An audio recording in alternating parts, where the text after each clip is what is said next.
Hello, and welcome back to the channel. Imagine a world wrapped in darkness, a world before satellites, before radar, before the steady, reassuring glow of cities painted the night sky.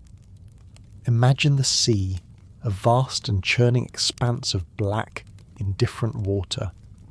And upon that sea, a vessel of wood and sail carrying lives and fortunes, navigating not by digital screens, but by the faint distant promise of the stars. But when the sky was starless, when the fog descended like a shroud, or when a storm turned the heavens and the ocean into a single roaring tempest, there was only one thing that could stand between that ship and the jagged teeth of the shore: a single, man-made star. A tiny pinprick of fire held aloft in a tower of stone against the infinite rage of the night. Tonight, we explore the life of the person who kept that star alive, a life of profound importance and profound isolation, a life of meticulous routine, punctuated by moments of unimaginable terror. We will step inside the lonely world of the 19th century lighthouse keeper. We will climb the winding stairs of their stone towers, feel the salt spray on our faces, and hear the ceaseless cry of the wind. We will understand the delicate machinery they tended like a sacred heart, and we will confront the crushing silence that was their constant companion. This is the story of ordinary people tasked with an extraordinary burden, to be a steadfast light in an overwhelming darkness. Before we begin our journey, I want to thank you for joining me. If you enjoy these explorations into the quiet corners of the past, the simple and wonderful act of liking this video and subscribing to the channel is a deeply appreciated way to offer your support. It truly means a great deal. I'm also always curious to know where in the world and at what time of day or night you're listening from. It's a pleasure to imagine this community scattered across time zones but connected by a shared curiosity. And now, settle in. Let the noise of the modern world fade away. Let us travel back to a time of oil lamps and brass machinery, to the edge of the world, where land meets a wild and unforgiving sea. Let us listen for the lonely moan of the foghorn, for the rhythmic crash of the surf, and for the quiet, steady breath of the keeper in their tower, watching over the waves. Our story begins not with a single person, but with a vast and powerful engine of change, the Industrial Revolution. The 19th century was an age of explosive growth. Factories churned out goods at an unprecedented rate, and those goods needed to travel. The oceans, once barriers between continents, became the great highways of global commerce. Fleets of merchant ships, clippers, and later steamships grew larger and more numerous, their hulls filled with cotton, tea, timber, and coal. This was the lifeblood of a new global economy, a relentless flow of capital and materials that powered the furnaces of empires. But this new age of commerce had a dark and terrible secret. Every voyage was a gamble, a roll of the dice against the elements. The coastlines of the world were littered with unseen dangers, submerged reefs, treacherous sandbars, and rocky shores that appeared suddenly out of the mist. For every ship that made port, another risked being shattered to pieces. Shipwrecks were not a rare tragedy. They were a routine and brutal cost of doing business.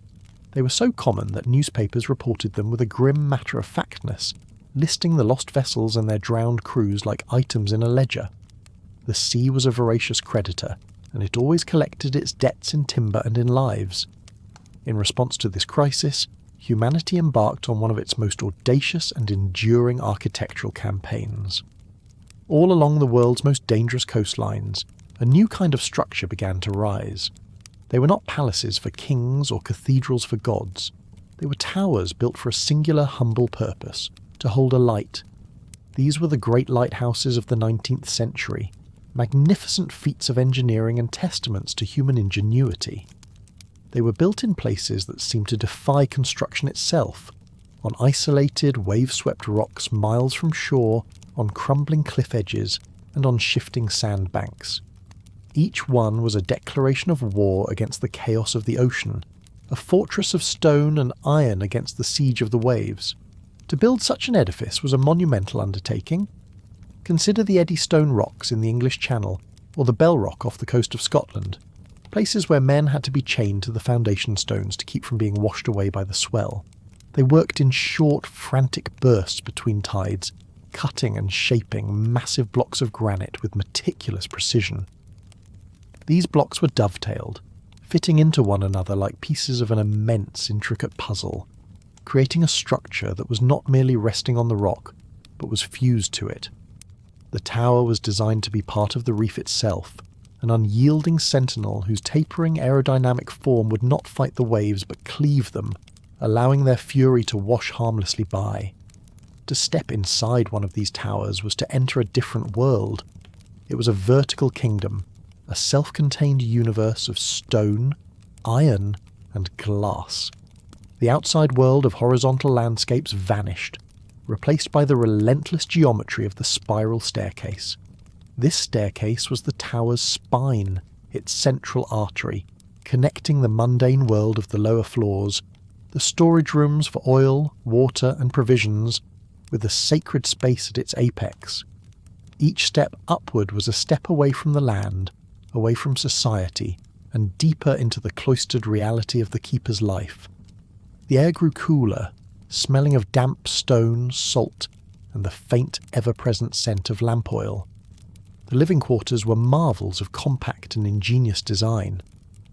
Everything was curved to fit the circumference of the tower.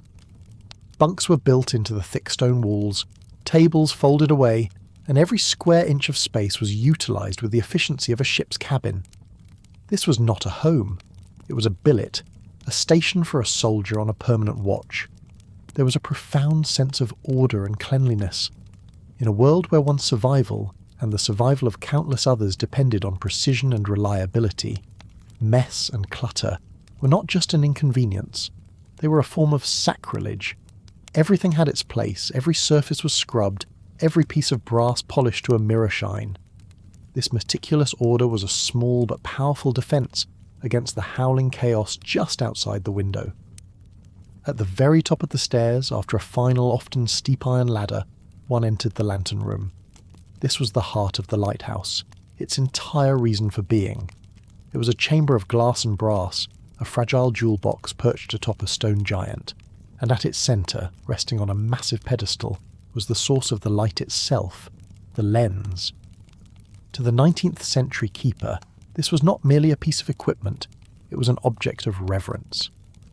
Before the invention of the revolutionary Fresnel lens in the 1820s, early lighthouses had used simple polished reflectors, which cast a weak and dispersed beam. But the Fresnel lens was a work of genius, a masterpiece of optical physics that changed everything. It was not a single piece of glass, but a complex assembly of precisely cut and polished crystal prisms arranged in a glittering beehive-like structure.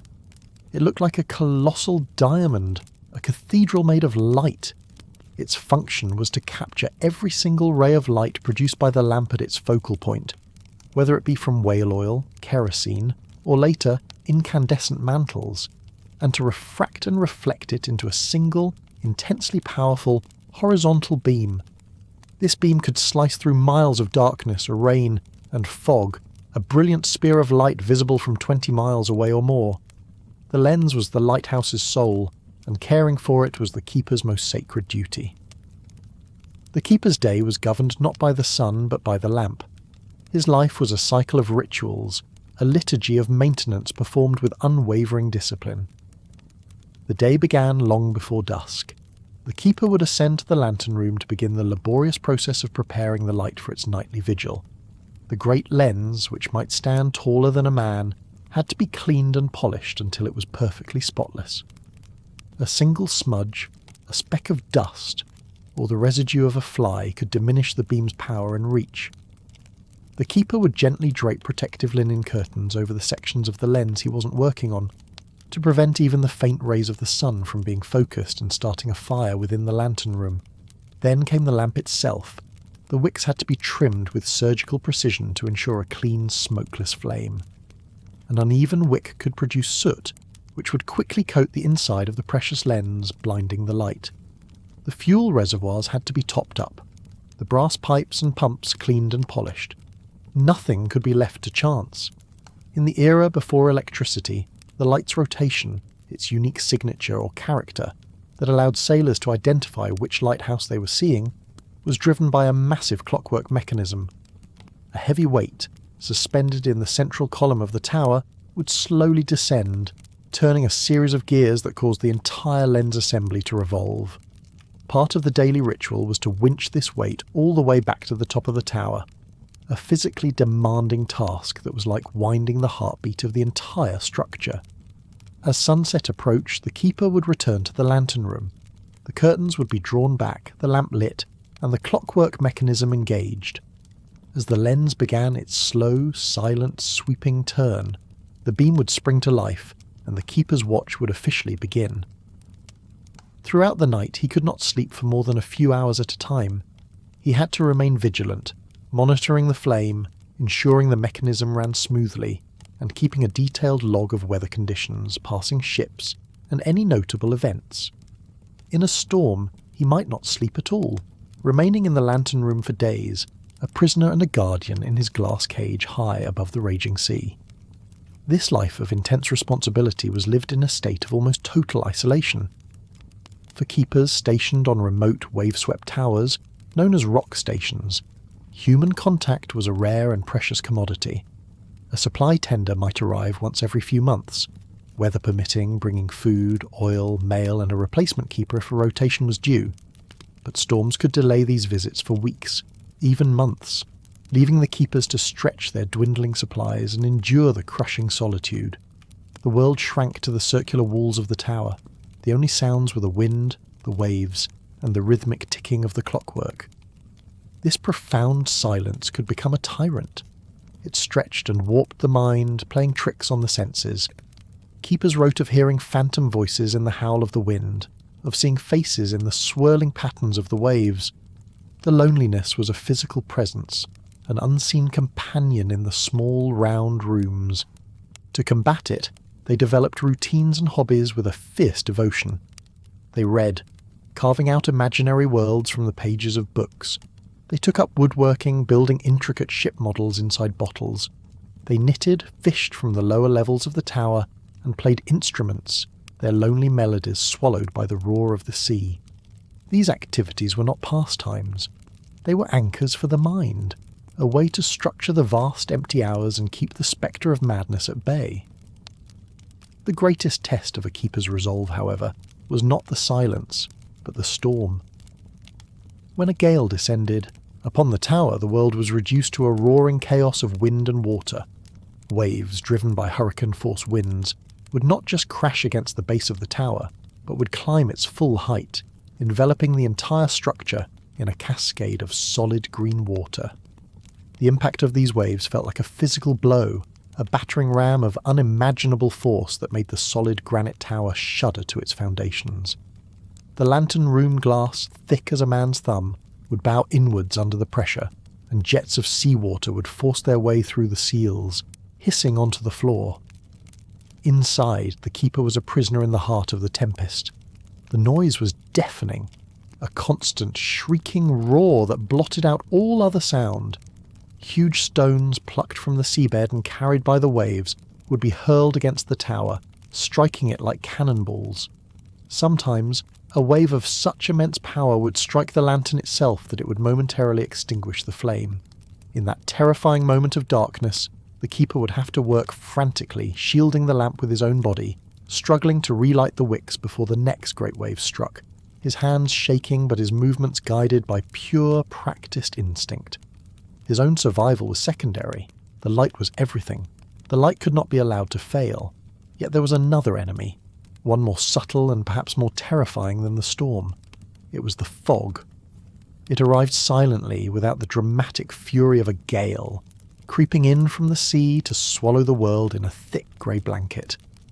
The fog rendered the powerful beam of light useless, reducing its magnificent reach to a faint spectral glow. In these moments of blindness, the lighthouse had to rely on its second voice, the fog signal. In the 19th century, this was a massive hand-cranked bell, or later a steam or compressed air-powered horn or siren. The foghorn was a monstrous instrument, its deep resonant blast designed to carry for miles over the water. For the keeper, its operation was an exhausting ordeal. During periods of thick fog, which could last for days on end, The signal had to be sounded continuously, sometimes as often as once every minute. The noise inside the tower, and especially in the machinery room, was skull-shattering and relentless. It was a physical assault on the senses that made sleep impossible and frayed the nerves to their breaking point. The keeper existed in a state of perpetual deafening vibration, knowing that out there in the opaque whiteness ships were moving blind, trusting their lives to the sound of his horn. While the most dramatic tales come from the isolated rock stations, not all lighthouses were so utterly remote. Many were built on headlands or small islands close to shore. At these land-based stations, life was different. The keeper was often accompanied by his family. His wife and children shared in the isolation, but also in the duties. The keeper's wife was, in almost every sense, an unofficial assistant keeper. She helped with the cleaning and polishing, stood watches when her husband was ill, and maintained the household in a challenging and often unforgiving environment. The children of lighthouse keepers grew up in a world apart. Their playground was a windswept landscape of rock pools and sea thrift. The tides were their clock, the seabirds their companions. They learned to read the weather in the colour of the sky and the shape of the clouds. They understood the awesome power of the sea not as an abstract concept, but as a daily reality that surrounded their strange vertical home. It was a childhood of profound freedom and profound confinement, shaped by the constant presence of the tower and the rhythmic sweeping pulse of its light, which patterned their bedroom walls each night. But this life, whether lived in solitude or with family, carried a heavy and unseen burden. The psychological toll of the work was immense. The combination of isolation, sleep deprivation, and the constant immense pressure of responsibility broke many men. The archives of lighthouse services are filled with grim reports, keepers who descended into depression and madness, who vanished from their post without a trace, presumed washed away by a rogue wave. The famous, unsolved mystery of the three keepers who disappeared from the Flannan Isles lighthouse in 1900 is but the most chilling example of the dangers, both physical and mental, that these men faced. Yet for every tragedy, there were countless stories of quiet, unwavering heroism. Keepers who spent days tending the light through raging blizzards, their hands raw and bleeding from winding the frozen clockwork. Keepers who single-handedly rescued the crews of shipwrecked vessels, pulling half-drowned sailors from the churning surf at the base of their towers. They were the first responders in a world without coastguards, their lighthouses serving not only as beacons but as stations of refuge. Their courage was not the explosive bravery of the battlefield, but a slow, enduring fortitude, a steadfast refusal to let the darkness win. This solitary keeper, for all his isolation, was not a hermit. He was a vital component in a vast and highly organised system, the lowest-ranking soldier in a disciplined army deployed against the sea. National bodies like the United States Lighthouse Board or Trinity House in Britain were the commanding generals of this war. They were powerful bureaucratic institutions that dictated every aspect of a keeper's life. They designed the towers, commissioned the lenses, and wrote the staggeringly detailed manuals of instruction that were to be followed to the letter. From the precise mixture of polish for the brass work to the correct way to log the consumption of whale oil, nothing was left to individual discretion. Uniformity was paramount, for it was the bedrock of reliability. This quasi-military ethos was reflected in the keeper's attire. He was often issued a formal uniform, typically of dark blue serge wool, with a kepi-style hat and a coat adorned with brass buttons embossed with the emblem of the lighthouse service. This was not merely clothing, it was a symbol of his office, a declaration that he was not a mere watchman, but a federal employee, a public servant entrusted with the safeguarding of maritime commerce and human life. When he wore it, especially during official visits or when going ashore for supplies, it conferred upon him a quiet dignity and a tangible connection to the vast, powerful organisation he represented. It was a reminder that his lonely vigil was part of a grand national endeavour. Perhaps no event crystallised the keeper's relationship with this authority more than the inspector's visit. The inspector was a figure of almost mythic power, a man who held a keeper's career and livelihood in his hands. His periodic arrivals were days of judgment. Weeks before the supply tender was due, a palpable tension would begin to build in the tower. The keeper, and his family if he had one, would begin a frantic campaign of preparation. This was not about simple tidiness. It was about achieving a state of impossible, almost inhuman perfection. Every surface had to gleam, every mechanism had to be flawless, every logbook entry immaculate. The work was painstaking and exhausting. The great lens would be polished until it seemed to vanish, becoming pure captive light. The brasswork of the lantern and the clockwork mechanism would be burnished until it radiated a golden warmth that belied its cold metallic nature. Even the tower itself received attention. The stone floors were scrubbed, the iron staircase repainted, and sometimes even the mortar between the granite blocks of the exterior would be re-whitened. This flurry of activity was a ritual of appeasement, a desperate effort to present a world of perfect order to the one man who could find fault in it. It was a keeper's defence against a negative report that could lead to dismissal and disgrace. The arrival of the inspector's ship was a moment of supreme anxiety. The keeper would watch its approach, a knot tightening in his stomach. As the inspector was rowed ashore, his gaze would already be at work, sweeping over the tower, judging its condition from a distance. The greeting at the base of the tower was a stiff and formal affair. There was no warmth, only a clipped exchange of pleasantries before the inspection began in earnest. The inspector was a man of checklists and unyielding standards, his mind a catalogue of potential failures. He moved through the tower with a practised, critical eye, his presence changing the very atmosphere of the keeper's home, turning it from a sanctuary into a specimen under a microscope. The trial began at the bottom and worked its way up.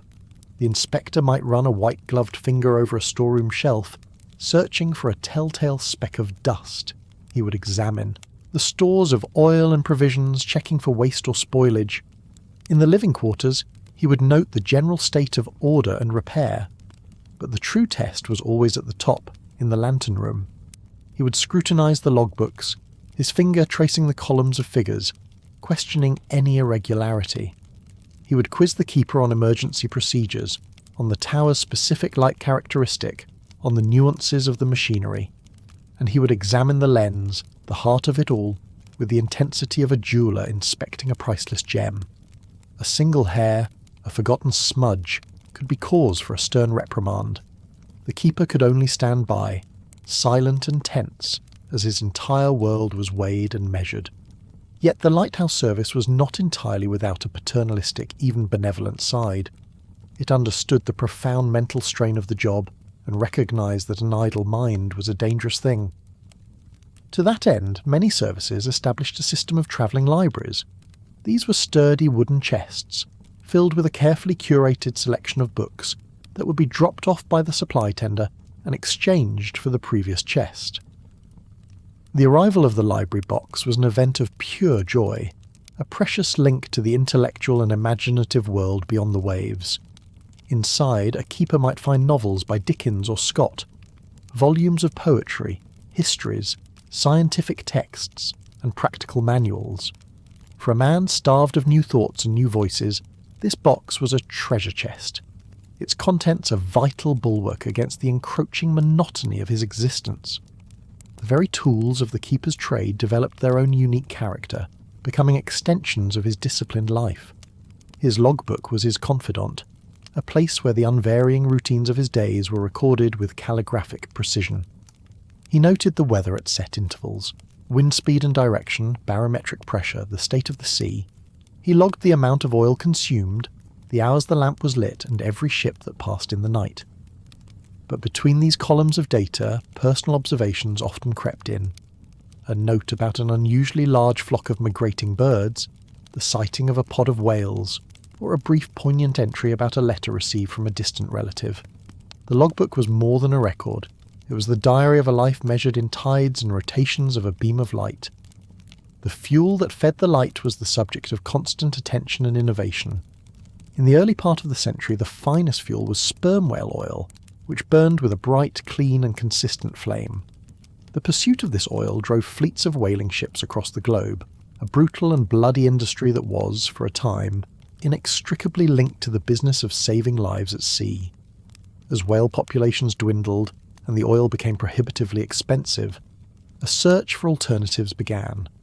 For a time, colza oil, pressed from wild cabbage seeds, was used, and later lard oil, but great breakthrough was the widespread adoption of kerosene in the latter half of the century.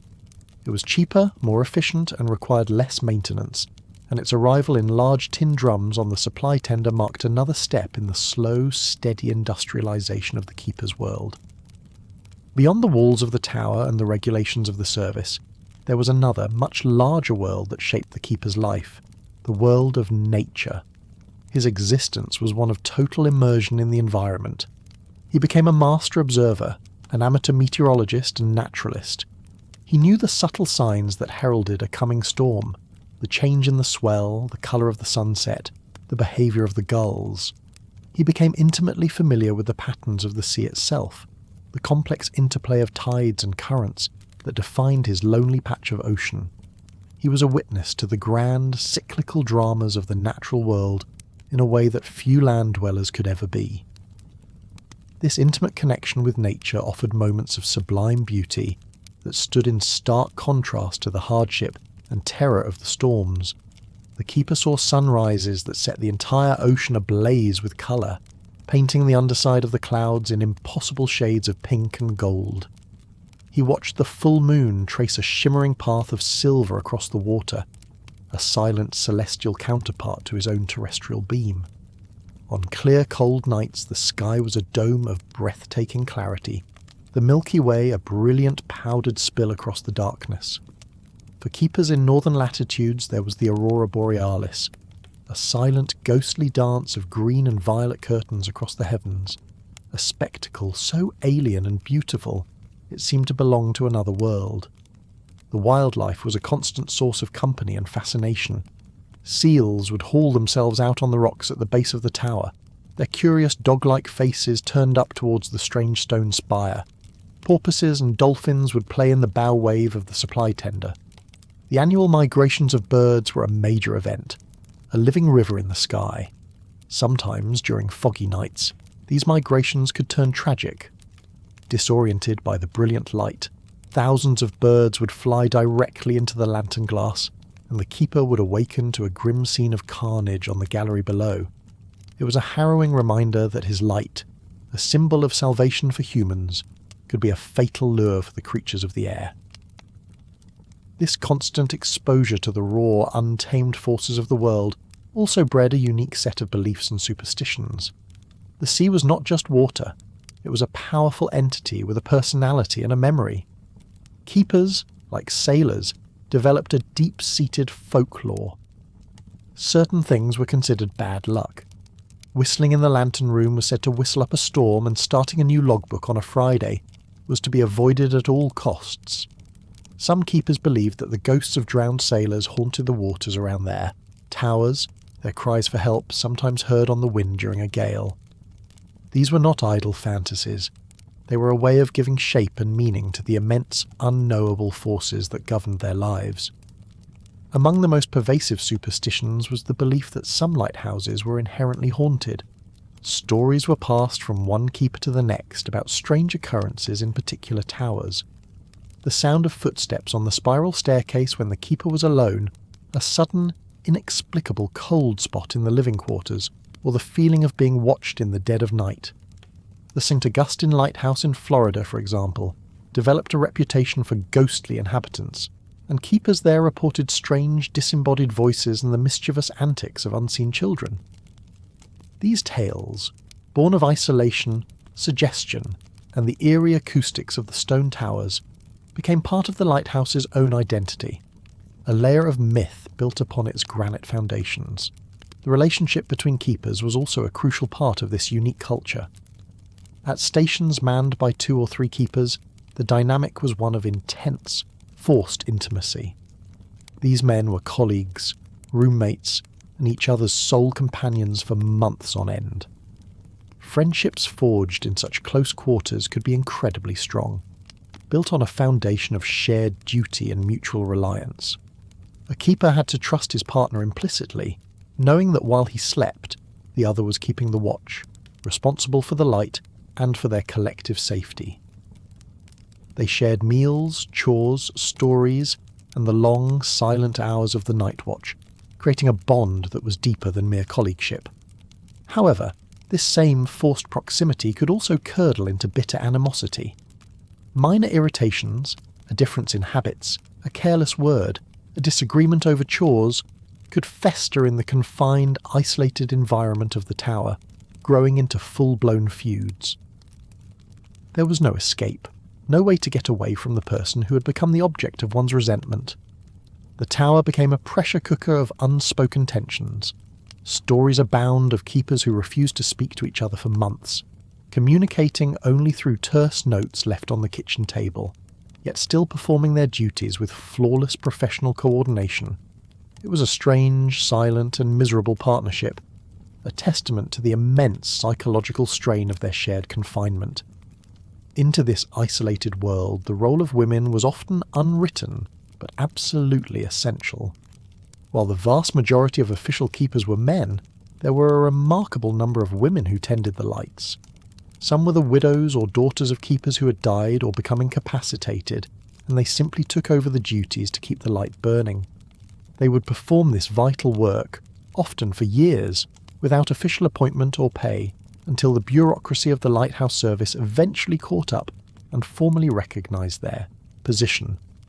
Others were appointed as keepers in their own right, formidable individuals who defied the conventions of the 19th century. Perhaps the most famous of these was Ida Lewis, the keeper of the Lime Rock Light in Newport, Rhode Island.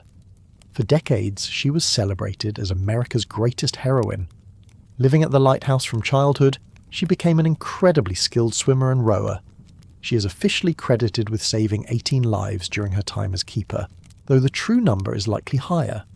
She would row her small boat into raging storms and treacherous waters to pull struggling sailors from the waves, her courage and strength becoming legendary. Her fame grew to such an extent that President Ulysses S. Grant visited her at the lighthouse, and the Society of the Cross of Honor named her the bravest woman in America. Ida Lewis shattered the image of the keeper as a solitary, grizzled man, proving that the duty of keeping the light was a matter of will, not gender. Another form of heroism was the daily, uncelebrated resilience of the keeper's wife at a land-based station. Her work was endless. She was responsible for maintaining a home in a place constantly under assault from salt spray and damp. She tended a vegetable garden in soil that was often thin and sandy, fighting against the wind and salt to grow enough to feed her family. She was the family's doctor, nurse, and teacher, educating her children far from any formal school. And when the keeper was sick, or when a second pair of hands was needed during a storm or an emergency, she was there, climbing the tower to trim the wicks or stand the watch. Her labour was the invisible scaffolding that supported the entire structure of life at the station. As the 19th century wore on and bled into the 20th, the world outside the lighthouse walls was changing at a dizzying pace. The slow, creeping tendrils of new technology began to reach even these most isolated outposts. The invention of the incandescent oil vapour lamp, for example, was a major step forward. This device vaporised kerosene under pressure and forced it through a mantle, producing a light that was many times brighter and more reliable than a simple wick flame. For the keeper, this meant a more effective beacon, but also a more complex and potentially dangerous piece of machinery to maintain, one that involved pressurised tanks and preheating with alcohol torches. Then came the true revolution: electricity. At first, only the most important land-based lighthouses could be connected to shore power, or equipped with their own massive, noisy generator sets. The arrival of a colossal electric arc lamp, or, later, an oversized incandescent bulb, was a moment of profound transformation. The old rituals of trimming wicks and tending flames vanished overnight. The light was now a clean, silent, and almost terrifyingly brilliant thing, switched on with the flick of a lever. The clockwork mechanisms for rotation also began to be replaced by electric motors. The heart of the tower was ceasing to be a thing of oil and gear and becoming a thing of wire and current. This wave of modernisation, while improving the efficiency of the light, subtly began to erode the very foundations of the keeper's craft. The skills he had honed over a lifetime, the delicate art of trimming a wick, the intuitive understanding of a clockwork's rhythm, were becoming obsolete. He was transitioning from a lamp technician to an engine mechanic and an electrician. While the core duties of watchfulness and maintenance remained, the nature of the work was changing, becoming less artisanal and more industrial. A certain romance, a certain connection to the old ways was being lost, replaced by the hum of the generator and the cold, unwavering glare of the electric bulb, a grim prelude to what was to come. Communication also underwent a radical shift. The invention of the telephone, and more importantly the radio, began to shatter the profound isolation that had defined the keeper's existence for centuries. A keeper at a rock station could now receive weather warnings not from the sky, but from a crackling voice over the wireless. He could report emergencies instantly, without having to rely on signal flags or passing ships. This new connectivity was an undeniable boon to safety and efficiency. It made the life less perilous and less lonely. But it also fundamentally altered the keeper's relationship with his environment. He was no longer a solitary sovereign in his stone kingdom, but the remote operator of a node in a much larger network. The world was drawing closer, and in doing so it was shrinking the wild, empty spaces where his unique way of life had once thrived. The very ships the keeper was charged with protecting were also changing. The graceful age of sail was giving way to the brute force of steam. Vessels became larger, faster, and made of iron and steel. They were less at the mercy of the winds and currents, their courses more predictable.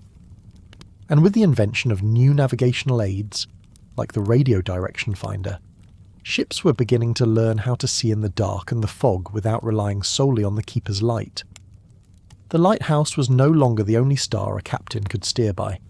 It was still vital, a crucial part of a complex safety system, but its singular, almost mystical importance was beginning to be shared with the invisible waves of the radio spectrum. The seeds of the keeper's own obsolescence were being sown by the very progress he helped to secure. This created a strange paradox for the aging 19th century keeper who lived on into the new era. His tower, once a symbol of cutting-edge engineering, was slowly becoming a historical monument. The methods he had learned as a young man were now relics of a bygone age. He had watched the world transform from his lonely perch, had seen the ships on the horizon change from elegant clippers to smoke-belching steamers. He had tended the light that guided a global industrial revolution, and now the fruits of that revolution were coming back to make his own role redundant. There must have been a deep and powerful melancholy in this realization, a sense of being the last of a breed, a living testament to a world that was fading from view, one electric motor and one radio signal at a time. The keeper's world was a realm of elemental opposites. While his great enemy was the water that raged outside, a more insidious foe lurked within the tower's walls: fire. The entire structure was, in essence, a carefully managed bomb. It was saturated with combustible materials, gallons upon gallons of oil in the storage rooms, paraffin-soaked wicks, wooden furniture, and the keeper's own library of books. A single stray spark from the lamp, an overturned lantern in the living quarters, or a lightning strike on the iron dome could transform the sanctuary into an inescapable stone chimney. The keeper lived with this dormant beast every day, his vigilance against fire as constant as his vigilance against the sea, his brass fire extinguishers polished and ready, a small defence against a catastrophic inferno. Just as dangerous was the threat of illness or injury. On a remote rock station, a simple broken bone, a deep cut, or a sudden fever became a life-threatening crisis. There was no doctor, no neighbour to call for help. The keeper was entirely on his own, with only a small government-issued medical chest containing little more than bandages, laudanum, and salves. He became his own surgeon and physician, following the terse instructions in a medical guide.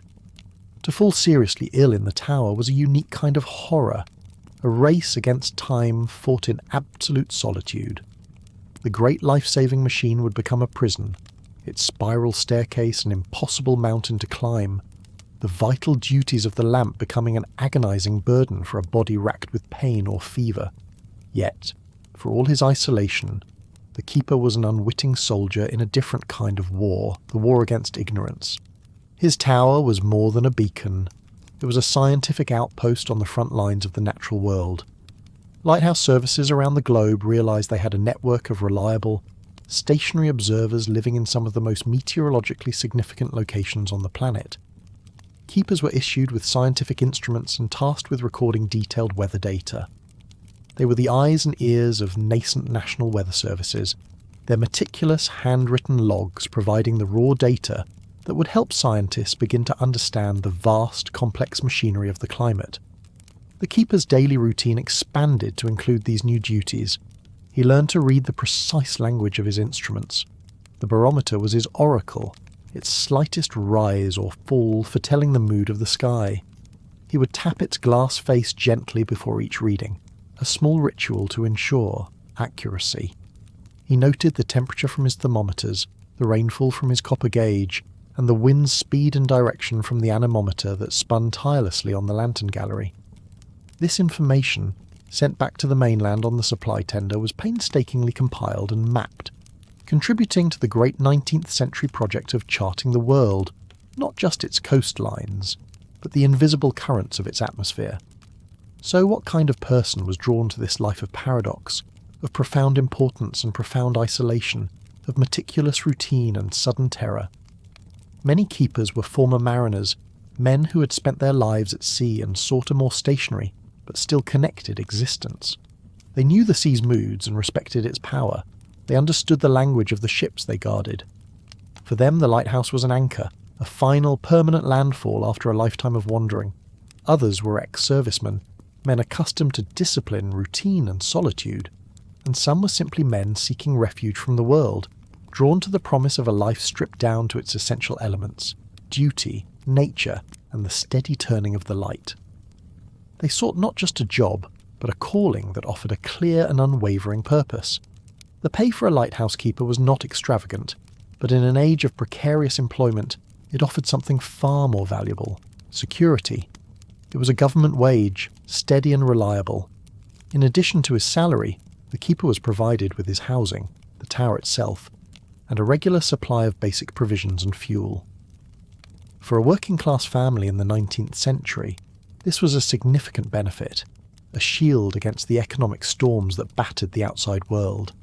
It allowed for a life of frugality and self-reliance, but one free from the gnawing fear of the factory layoff or the poor harvest.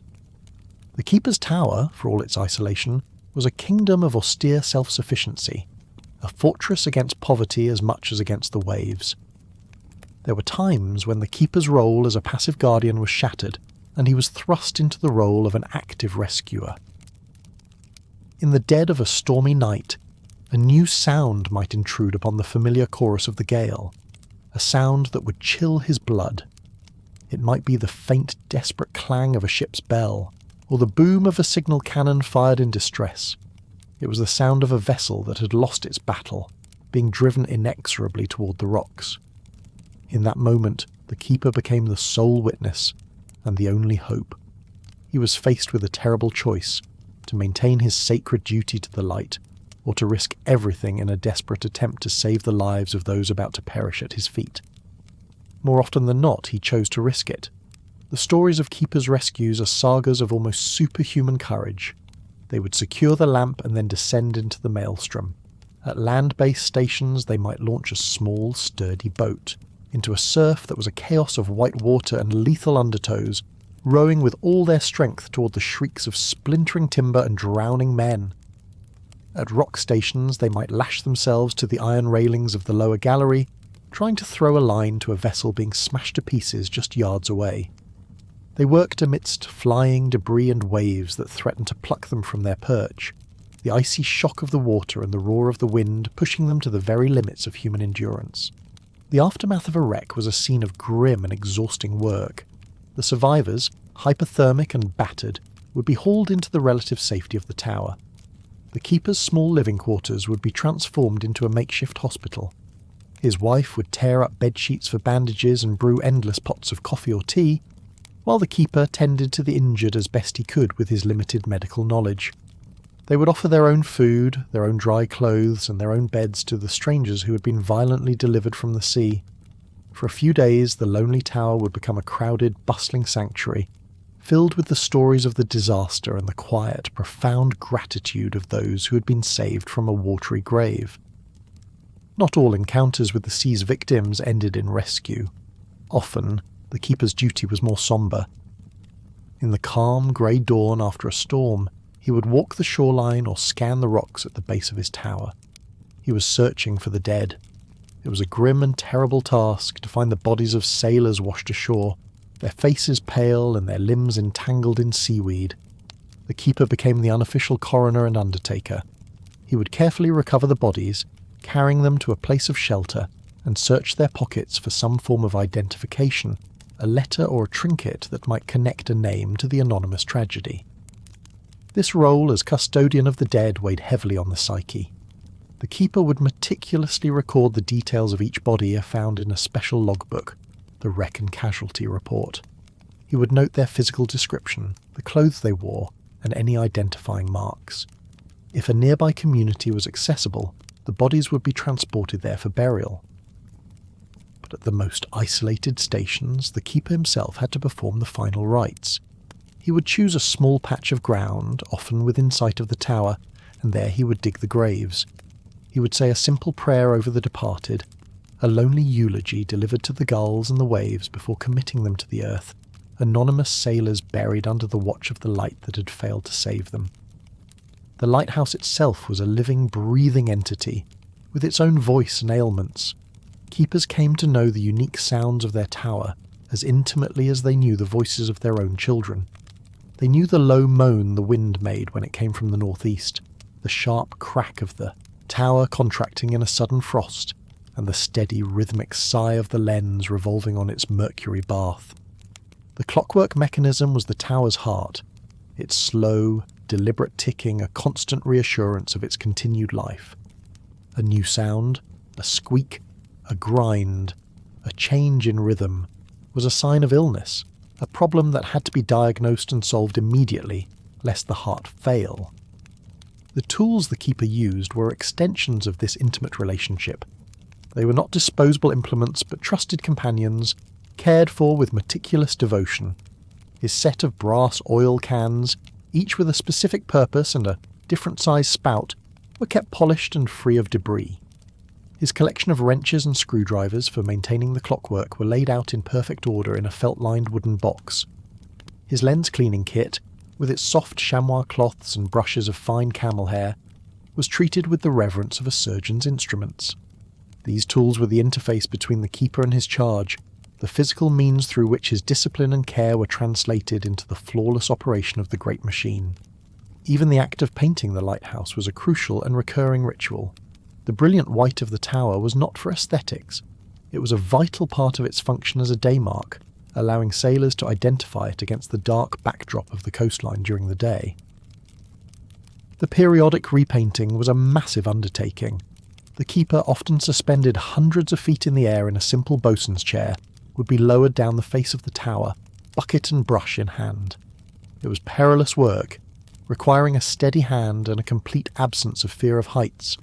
As he applied the fresh coats of whitewash or paint, he was not just maintaining the structure, but renewing its very identity, ensuring its visibility to the mariners who depended on it, by day as well as by night.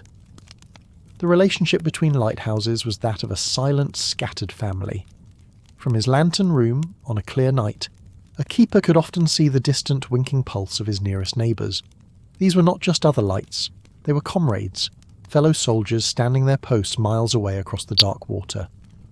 The keeper knew the unique character of each of these distant lights by heart, the number of flashes, the period of darkness, the colour of the beam. Seeing that familiar rhythmic signal in the distance was a profound comfort. It was a reminder that he was not entirely alone, that others were sharing his vigil, all part of a great silent conversation of light that stretched along the entire length of the coast. This network of light created a new kind of geography for the mariner. The coastline was no longer an undefined, menacing edge, but a connect-the-dots puzzle of known points. A ship's captain could navigate by taking bearings from multiple lighthouses, fixing his position with a certainty that had been unimaginable a century earlier. The keeper in his tower was a living point of triangulation, a fixed and reliable coordinate in the ever-shifting world of the sea. The work of these scattered, lonely individuals, when taken together, created a web of safety, an invisible architecture of light that tamed the continent's edges and made the explosive growth of maritime trade possible. The keeper's world was also a world of intense and focused light. He spent his nights bathed in the reflected glow of the great lamp, his eyes constantly adapting to the rhythm of light and shadow as the beam swept past. This had a strange effect on his perception. His vision became attuned to the subtleties of the darkness, able to pick out the faint shape of a ship's sail or the telltale white line of breakers on a distant reef. But it also left him with a kind of permanent afterimage.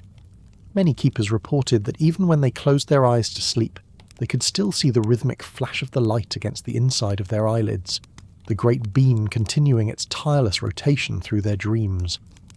This constant exposure to the powerful beam could also be a hazard.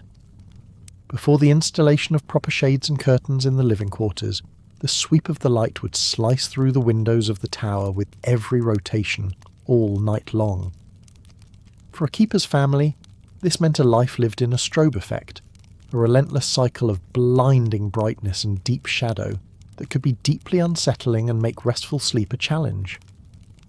They learned to live with it, to adapt to the rhythm, but it was a constant, inescapable reminder of the machine they lived inside, a machine whose needs took precedence over their own comfort.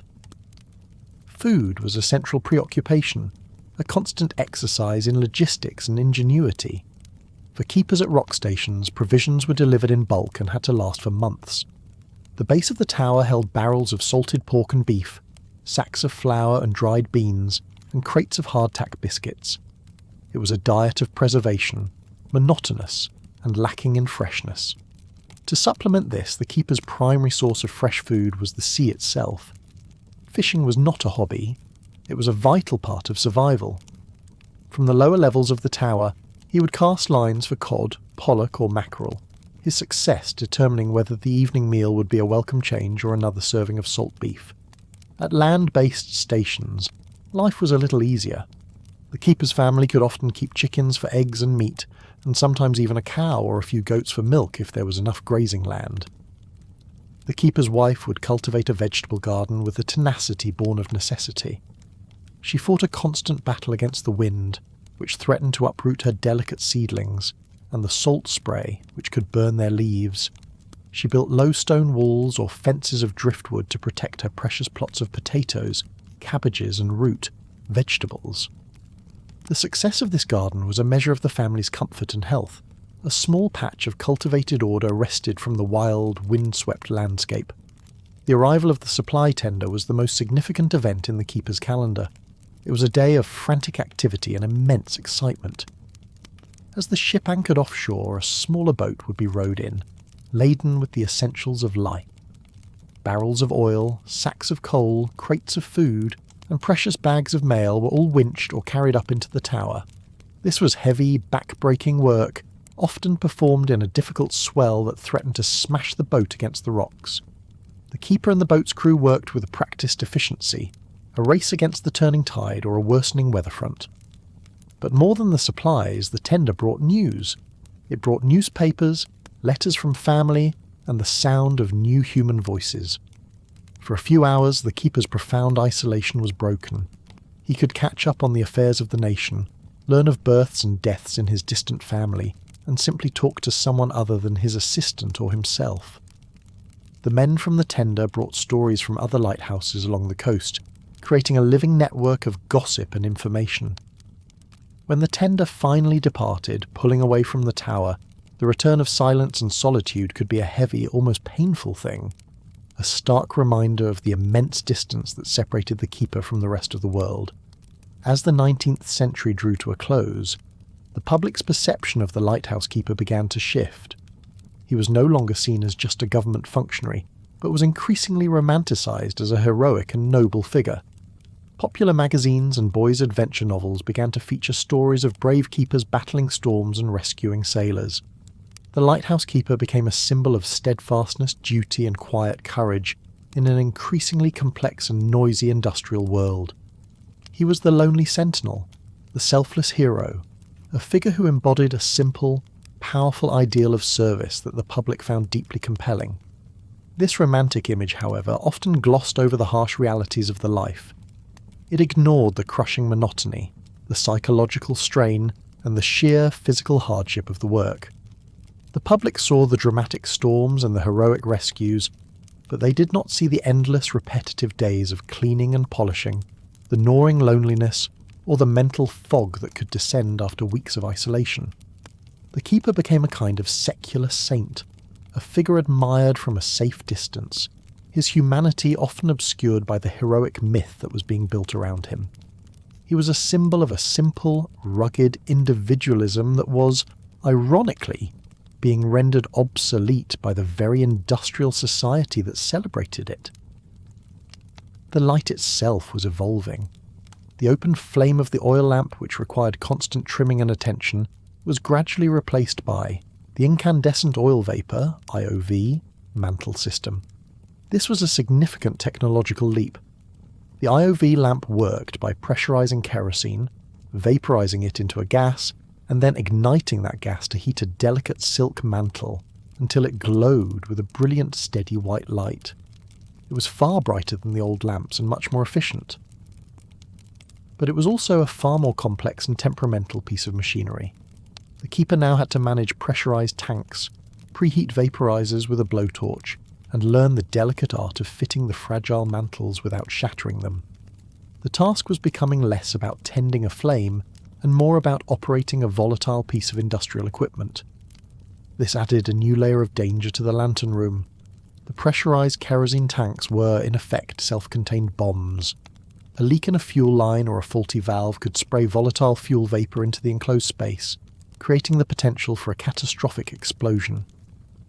The keeper now worked with the constant low hiss of the pressurised gas and the intense heat of the glowing mantle. He was no longer just a lamplighter. He was a power plant operator, working with volatile forces in a glass box 100 feet in the air. The margin for error was shrinking, and the consequences of a mistake were becoming ever more deadly. Another great innovation was the development of the mercury float system for rotating the lens. The old clockwork mechanisms, with their massive weights and complex gears, required constant winding and maintenance and turned the lens on a series of rollers or chariot wheels, which created significant friction. The mercury bath was an act of simple genius.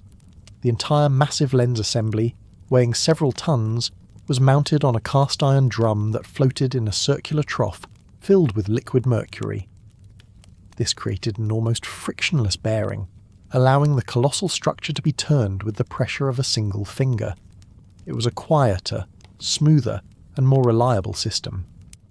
But it introduced a new, invisible poison into the keeper's environment. Mercury is a potent neurotoxin, and the large open troughs of it in the lantern rooms gave off a constant invisible vapour. Over years and decades of exposure, keepers could begin to suffer from the slow, creeping effects of mercury poisoning: tremors, memory loss, irritability, and depression. It was a silent, insidious health crisis, an occupational hazard that was poorly understood at the time. The very element that gave the light its graceful, silent motion was slowly and quietly attacking the minds of the men who tended it. The tower, which protected them from the fury of the sea, was poisoning them from within. As the technology within the tower advanced, so too did the science of the light itself. Lighthouse engineers engaged in what can only be described as an architectural arms race against the darkness. They designed new and more complex lens configurations. The simple fixed light gave way to the flashing light, which was far more effective at catching a mariner's eye. This was achieved by arranging the Fresnel prisms into a series of bullseye panels, which would sweep past the viewer, creating a brilliant flash followed by a period of darkness. The keeper had to ensure the rotation speed was perfectly calibrated, as this timing became the lighthouse's unique signature. Engineers then created even more elaborate characteristics. They used red or green coloured glass panels to create coloured sectors of light, warning ships away from specific localised dangers, like a submerged reef or a sandbar. A ship sailing along a safe channel might see a steady white light, but if it strayed too far to port or starboard, the light would suddenly turn a menacing red, a clear and unambiguous command to change course immediately. The keeper was now the custodian of a complex language of light, a system of signals that communicated not just a location, but a set of precise, life-saving instructions to the unseen mariners on the dark water. The keeper's life was also punctuated by moments of bizarre, almost surreal, natural phenomena that could only be witnessed from his unique vantage point. He might see the strange, ethereal glow of St. Elmo's fire, a weather phenomenon where plasma discharge from a sharp object in a strong electric field in the atmosphere would cause the iron railings and lightning conductor of the lantern gallery to be wreathed in a silent, ghostly blue or violet flame. To a man steeped in the folklore of the sea, it must have seemed like a supernatural visitation, an otherworldly fire that did not burn, dancing on the highest point of his stone tower. He would also witness the awesome power of waterspouts, tornadic sea vortices that would form over the water during certain atmospheric conditions.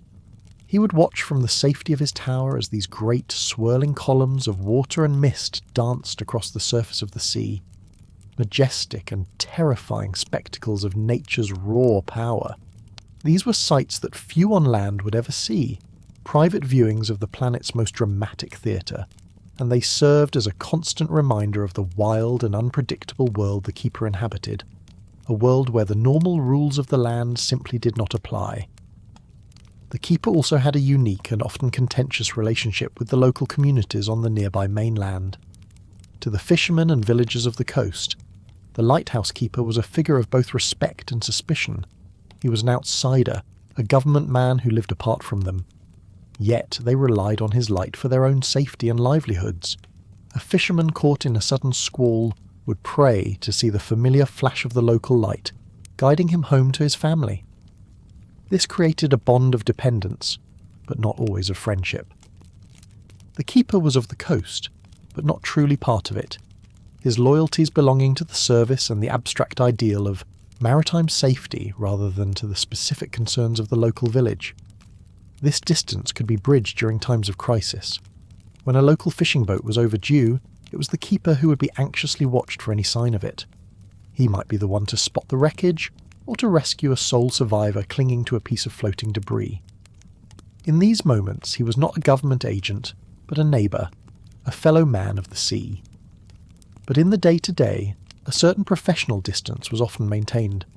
The keeper was a figure of authority, and his tower was a piece of federal property, a small sovereign island of rules and regulations on the edge of their community. The education of a keeper's children was a constant challenge and a source of great anxiety. At the most isolated stations, formal schooling was impossible.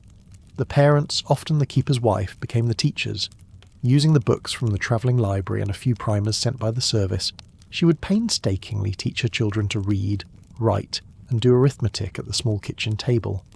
It was an education dictated by the rhythm of the tides and the demands of the light, lessons often interrupted by the need to help with chores or the arrival of a storm. These children grew up with a deep practical knowledge of the natural world, but they were often far behind their peers in formal academic subjects. For families at stations close enough to a mainland town, the children faced a different kind of challenge. They would often have to row a small boat across a dangerous channel each day to attend school. They were marked as different from the other children, set apart by their strange home and their parents' unusual profession. They were the Lighties, a name that could be used with both affection and derision. They had to navigate two worlds, the structured, isolated world of the tower and the complex social world of the mainland village, a daily migration between two entirely different cultures. As the keeper grew old in the service, his body became a living logbook of his career. His hands were gnarled and calloused from a lifetime of hauling on ropes, turning winch handles and gripping cold iron railings in a gale. His face was weathered and deeply lined, a map carved by decades of squinting into the sun, the wind and the salt spray. His hearing might be diminished from the relentless roar of the foghorn and the shriek of the wind, but his eyes remained sharp, his gaze perpetually fixed on the horizon, still scanning for the telltale shape of a sail or the plume of smoke from a distant steamer. His body was a testament to a life of physical hardship and unwavering watchfulness. The end of a keeper's career was often a difficult transition. After a lifetime spent in the ordered vertical world of the tower, the return to a normal life on land could be deeply disorienting. The horizontal world, with its sprawling towns, its crowds, and its constant, chaotic noise could feel alien and overwhelming. The reassuring cyclical routines of the lighthouse were gone, replaced by an unstructured and often lonely retirement. Many former keepers found themselves drawn back to the coast, settling in small cottages where they could still see their old light, still watch the ships pass, and still feel the familiar sting of the salt spray on their faces. They had left the tower, but the tower had never truly left them. The legacy of these 19th century keepers is written in stone and light. The towers they inhabited still stand, magnificent and enduring monuments to their skill and fortitude. They have become beloved landmarks, symbols of their regions, their images adorning postcards and paintings. But their true legacy is less tangible. It is measured in the countless lives saved, the thousands of ships that made port safely because of their unwavering vigilance. It is a legacy of quiet, anonymous heroism, a story not of grand battles or dramatic conquests, but of the simple, profound act of keeping a light burning through the long, dark night. Consider the meticulous nature of record-keeping that extended beyond the daily log. Keepers were often required to maintain a journal of public events. In this volume, they would note anything out of the ordinary that might be of interest to the government. This could include the passage of naval vessels, the observation of foreign ships acting suspiciously, or even detailed accounts of smuggling activities they might have witnessed. The keeper, in his isolated tower, became an unwitting intelligence agent, a remote listening post for the nation's security and customs services. His observations provided a unique and valuable perspective on the clandestine activities that flourished along the rugged, unpoliced coastlines of the 19th century. The construction of the lighthouses themselves created a new class of specialised engineers and builders. Men like the Stevensons in Scotland, a dynasty of engineers that included the novelist Robert Louis Stevenson's father and grandfather, became legends in their field. They were masters of logistics, geology and hydrodynamics, inventing new techniques and equipment to overcome the seemingly impossible challenges of building on wave-swept rocks. They invented the cofferdam for laying foundations below the water level, and developed powerful steam-driven cranes that could be assembled on site to lift the multi-ton granite blocks into place. The lighthouses they built were not just beacons, they were cathedrals of the industrial age, monuments to a new kind of faith, a faith in the power of reason, science and engineering to conquer the chaos of nature. The social life of a land-based station, though isolated, could be surprisingly rich. Keepers' families from adjacent lighthouses would sometimes arrange to meet, travelling for hours by boat or along rough coastal paths for a rare day of socialising. These gatherings were cherished events, a chance to exchange news, share recipes, and for the children to play with someone other than their own siblings. The bonds formed between these lighthouse families were incredibly strong, forged in the crucible of shared experience. They understood each other's lives in a way no outsider ever could, creating a unique and supportive community scattered across miles of unforgiving coastline. There was also a grim economic side to shipwrecks, especially in impoverished coastal communities. A wreck, for all its tragedy, could represent a sudden and unexpected bounty from the sea. The practice of wrecking or salvaging was common. When a ship went down, its cargo would often wash ashore for days or weeks. Local communities would descend upon the beaches to collect whatever they could find. Barrels of wine or brandy, bolts of cloth, crates of tea, and most valuable of all, the ship's timbers, which could be used for building. While the keeper's official duty was to guard the wreck and its cargo for the authorities and the ship's owners, the reality on the ground was often a frantic and sometimes violent race between the locals and the law to claim the spoils. The keeper was often caught in the middle, a lone figure of authority trying to impose order on a chaotic and desperate scene. The lighthouse was not just a protector of commerce, it was a facilitator of empire. The great shipping lanes of the 19th century were the arteries of colonial power, connecting the industrial heartlands of Europe and America with the sources of raw materials and the markets for finished goods in Asia, Africa, and the Americas. Building lighthouses along these crucial routes, at places like the Suez Canal, the Straits of Malacca, or the Cape of Good Hope was a strategic imperative. These lights were symbols of imperial reach and control, projecting power and ensuring the safe passage of the ships that carried troops, administrators, and the vast wealth that fueled the imperial project. The lonely keeper, in his remote tower, was an unassuming but essential cog in the vast global machinery of empire. The keeper's relationship with the very light he tended was complex and deeply personal. He lived in a world of profound shadow and brilliant focused light. In the lantern room, surrounded by the dazzling prisms of the Fresnel lens, the light was an overwhelming physical presence, but outside the main beam, the rest of the tower was cast into a deep, impenetrable darkness. This stark contrast shaped the keeper's psychology. He understood, in a visceral way, the power of a single, well-placed light to hold back an infinite darkness. The light was his weapon, his charge, and in a way, his deity. Its nightly resurrection was his primary purpose, and its continued burning was a constant affirmation of his own existence and worth. The soundscape of the lighthouse was a complex symphony of natural and mechanical rhythms. The keeper learned to read this symphony with the ear of a conductor. The dominant theme was always the sea and the wind, a constant churning bass note that could rise to a deafening crescendo during a storm. Layered over this were the more subtle sounds of the tower itself, the rhythmic creak of the iron staircase, the gentle hiss of the lamp, and the slow, steady ticking of the clockwork. The foghorn added its own percussive, gut-shaking blast. For the keeper, this was not noise, it was information. A change in the pitch of the wind's howl through the lantern gallery vents could tell him of a shift in its direction. A slight irregularity in the tick of the clockwork could warn him of a coming mechanical failure. His ears were as important a tool as his eyes. The role of pets in a keeper's life was profoundly important. A dog or a cat provided more than just companionship. It was a living, breathing being that broke the crushing silence and offered unconditional affection. Dogs were particularly common at land-based stations, serving as both companions and unofficial watchdogs. Cats were prized for their ability to control the population of mice and rats, which could wreak havoc on stored provisions and even chew through the wicks for the lamps. These animals shared the keeper's isolation and his routines, their presence a small but vital anchor to a more normal, domestic world. The bond between a keeper and his animal companion, forged in such intense solitude, was often one of incredible depth and devotion.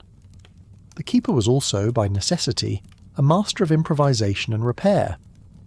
When a vital piece of machinery broke down in the middle of a winter storm, there was no calling for a repairman.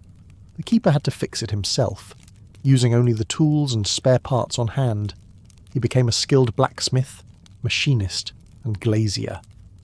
He learned to fashion a replacement gear out of a piece of scrap metal, to patch a leaking fuel line with whatever was available, and even to cut and set a replacement pane of glass in the lantern room during a gale. This forced ingenuity, this ability to solve complex mechanical problems under immense pressure, was one of the most essential and unsung skills of the profession. A keeper's cleverness could mean the difference between the light burning and the light failing. The arrival of a new technology often brought with it a period of difficult transition and skepticism. When the first fog signals were introduced, many old sailors and keepers were deeply distrustful of them. They were accustomed to navigating by sight and the familiar sound of a bell. The new deafening steam-powered sirens were seen as unnatural and unreliable. There were stories of keepers who refused to use the newfangled horns, preferring to ring the old bell by hand, convinced it was a more trustworthy sound. This resistance to change was born not of ignorance, but of a deep-seated respect for the old ways, for the systems that had been proven to work over a lifetime of experience at sea.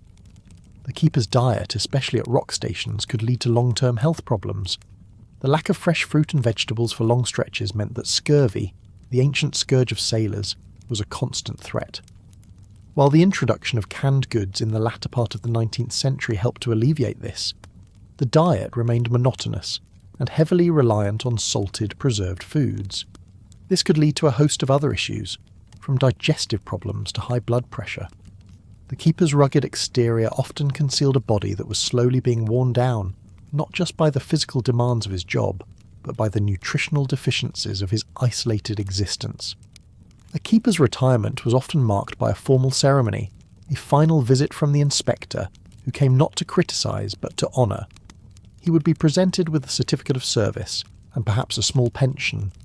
His final logbook entry would be a moment of profound emotional weight. After decades of dutifully recording the weather and the passage of ships, he would sign off for the last time. It was the closing of a chapter, the end of a lifetime of vigilance. As he was rowed away from the tower for the last time, watching it recede into the distance, he must have felt a complex mixture of relief, pride, and a deep, aching sense of loss for the stone tower that had been his home, his workplace, and his entire world for so long. The very architecture of the towers evolved to meet the specific challenges of their locations. On the coast of North Carolina, where the shoreline was a series of shifting sandbars, lighthouses had to be built tall enough to be seen from far out at sea.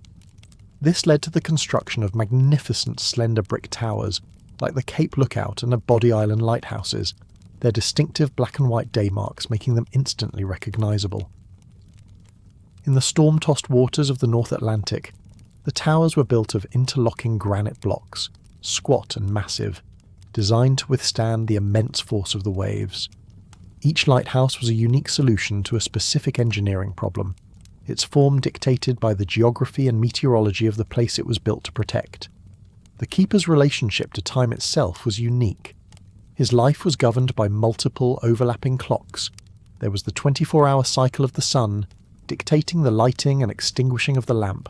There was the slower, more powerful rhythm of the tides, which controlled the possibility of a boat landing or a walk on the exposed rocks. There was the seasonal clock, which brought the migrations of birds, the winter gales, and the summer fogs. And then there was the mechanical clock of the tower itself, the steady metronomic turning of the lens. The keeper lived at the intersection of all these temporalities, his life a complex dance between the rhythms of the cosmos and the rhythms of his own machinery. In times of war, the lighthouse keeper's role took on a new and dangerous significance. His tower became a strategic asset, a vital lookout post for enemy ships or submarines. Keepers were often tasked with reporting any suspicious naval activity, their role shifting from civilian servant to a member of the coastal defence system. This also made them a target.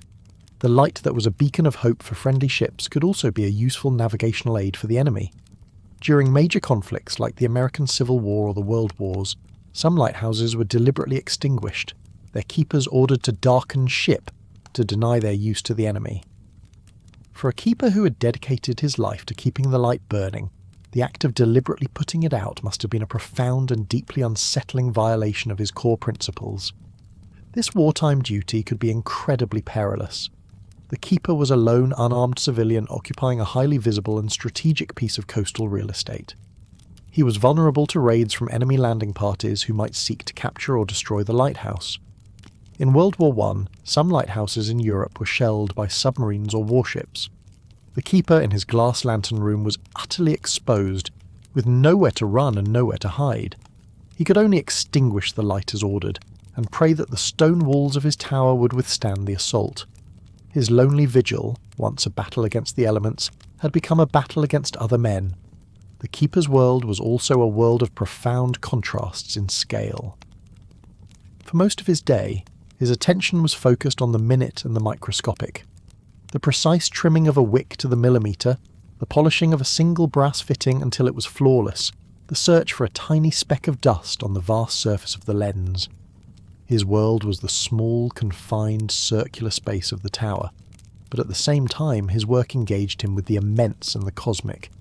His gaze was constantly fixed on the vastness of the horizon, the endless expanse of the ocean, and the grand, slow turning of the constellations in the night sky. He lived his life at the precise intersection of the infinitesimal and the infinite.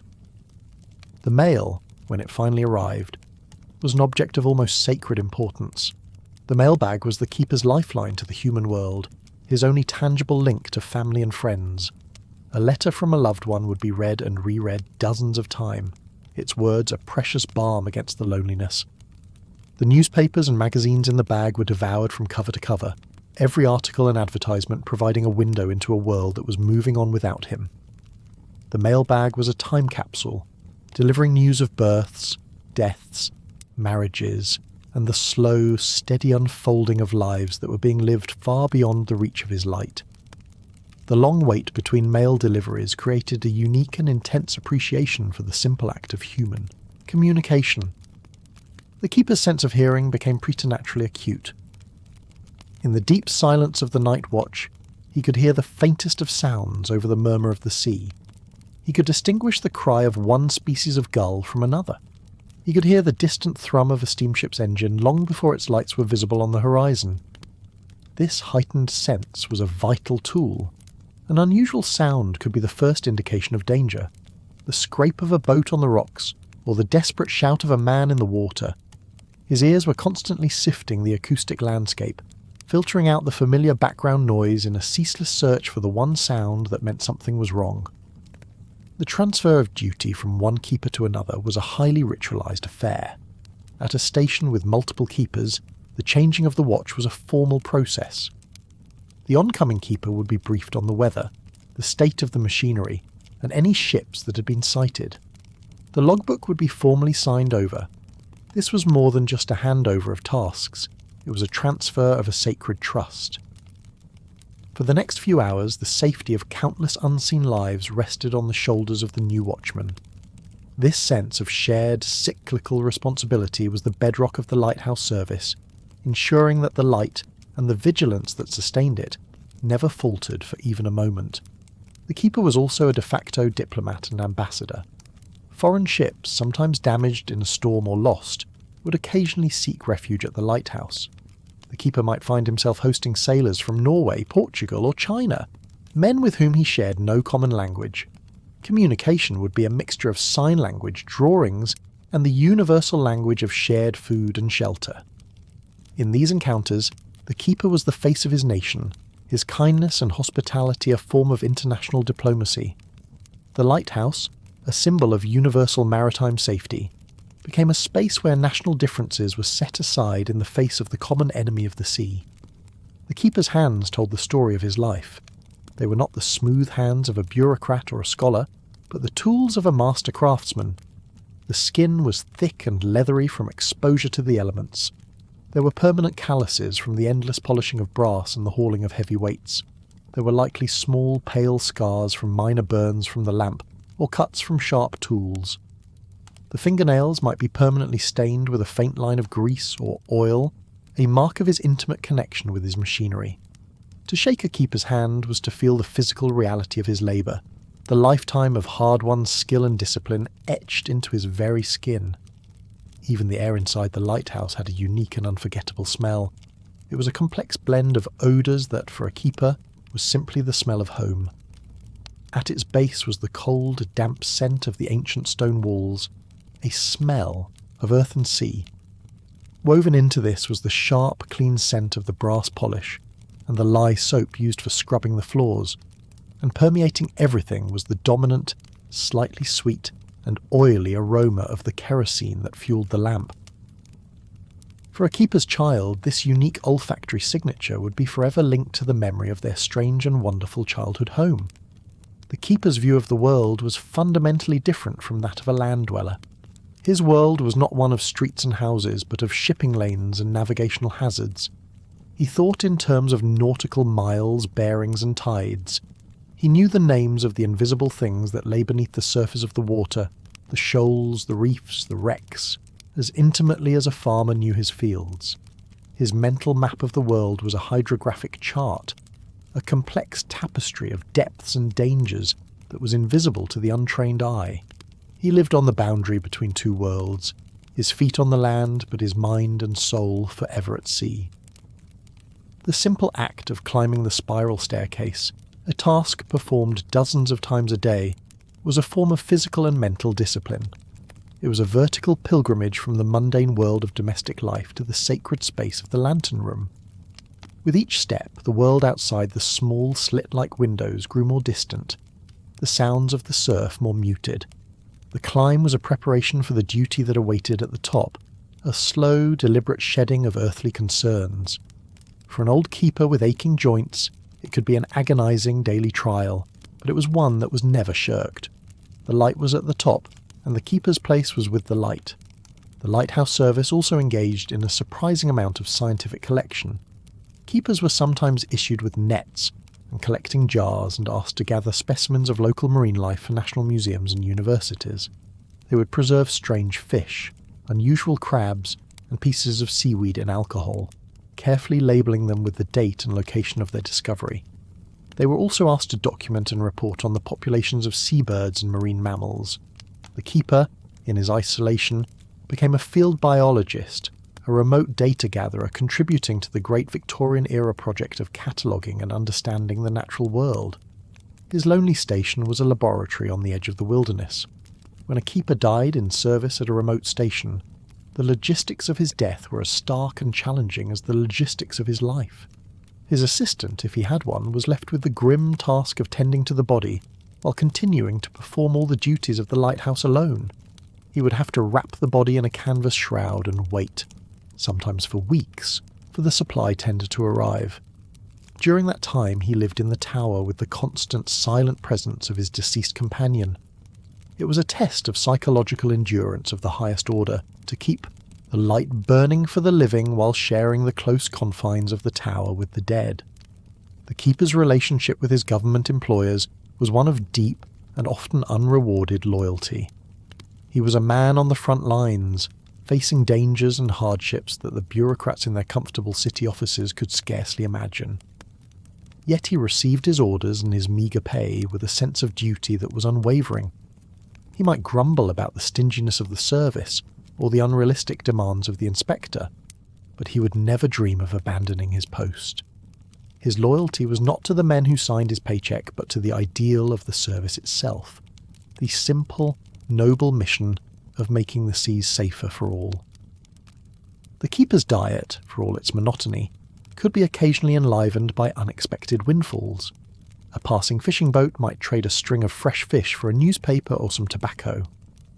At land-based stations, keepers sometimes foraged for edible plants, mushrooms and berries.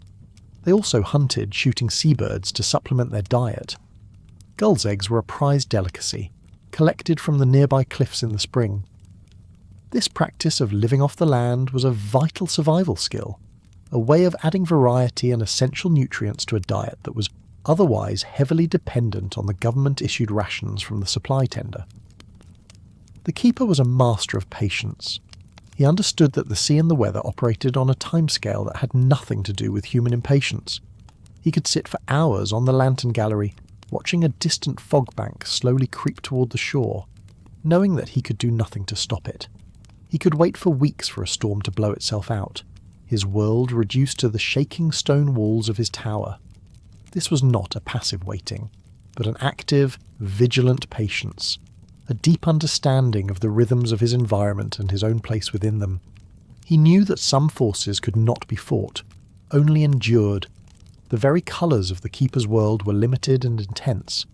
There was the brilliant, almost blinding white of the freshly painted tower, against the deep, saturated blue of the sea on a clear day. There was the muted, endless grey of the fog, a colour that seemed to absorb all light and sound. And there was the stark, dramatic black of the night, a darkness so profound that it felt like a physical substance, a darkness that was held at bay only by the single, brilliant beam of his lamp. His visual world was a minimalist palette of elemental colours, each one carrying a powerful emotional and symbolic weight. The keeper was also a kind of poet, though he would never have used that word himself.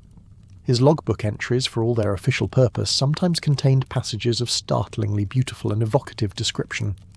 He would write of the sea smoking with frost on a bitterly cold winter morning, or of a sunset that was a terrible bloody-minded colour, confined to his tower with only his own thoughts for company.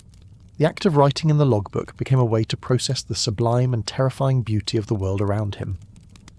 These small flashes of literary brilliance, buried in columns of barometric pressure readings, are a testament to the human need to find language for the inexpressible. There was a distinct hierarchy within the lighthouse service that mirrored the military. A young man would typically start his career as an assistant keeper at a less desirable, more isolated station. Here, he would learn the trade under the watchful eye of a seasoned head keeper.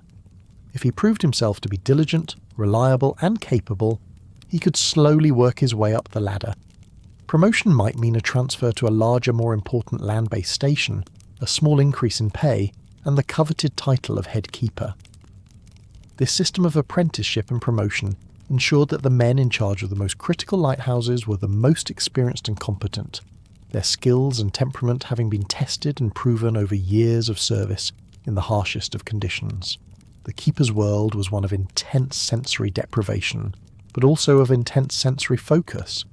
The endless uniform vista of the sea could be mind-numbing, but it also trained the eye to notice the slightest variation. The keeper could spot the fin of a distant whale, the subtle shift in the texture of the water that indicated a changing current, or the almost imperceptible smudge of smoke on the horizon that heralded a coming ship. His senses were not dulled by his environment, but honed to a razor's edge, constantly searching for the small details that held the greatest meaning. The keeper's relationship with shipwrecked sailors was often a strange and fleeting one. For a few days, his tower would be filled with these ghosts from the sea, men who had just faced their own mortality. They would share their harrowing stories, their voices still raw with shock and grief for their lost shipmates. The keeper would listen, a quiet and steady presence in the midst of their trauma. And then, just as suddenly as they had arrived, they would be gone, taken away by the next passing ship or the supply tender. The tower would fall silent again. The keeper left with only the memories of the tragedy and the profound, lingering sense of the sea's immense and arbitrary power. The keeper was, in many ways, a man living out of time. While the world on the mainland was accelerating at a frantic pace, with its railways, telegraphs and bustling cities, the keeper's life was governed by ancient pre-industrial rhythms. The sun, the moon, and the tides were his masters. His work was a series of manual, repetitive tasks that had changed little in a century. He was a craftsman in an age of mass production, a solitary watchman in an age of burgeoning crowds. This temporal disconnect was both a source of his unique strength and a cause of his profound alienation from the society he served. The keeper also developed a deep, unsentimental form of empathy. He did not know the names of the men on the ships he guided, and he would likely never meet them. They were anonymous strangers, phantoms in the night. Yet, he felt a profound and unwavering sense of responsibility for their lives. His empathy was not for the individual, but for the idea of the mariner, the anonymous sailor struggling to bring his ship and his crew safely home through the darkness. It was this abstract but powerful sense of shared humanity that fueled his dedication and made his lonely vigil not just a job but a moral imperative. The lighthouse itself was often a source of local pride and identity.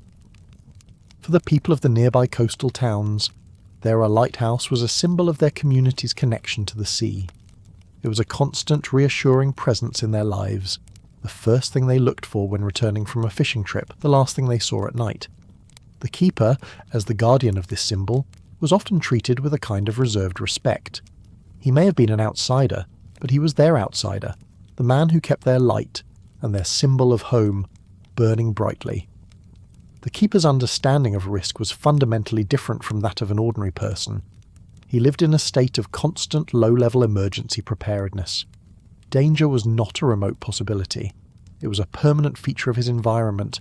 He did not fear the storm in the way a land dweller might, because fear was a useless emotion in the face of such overwhelming force.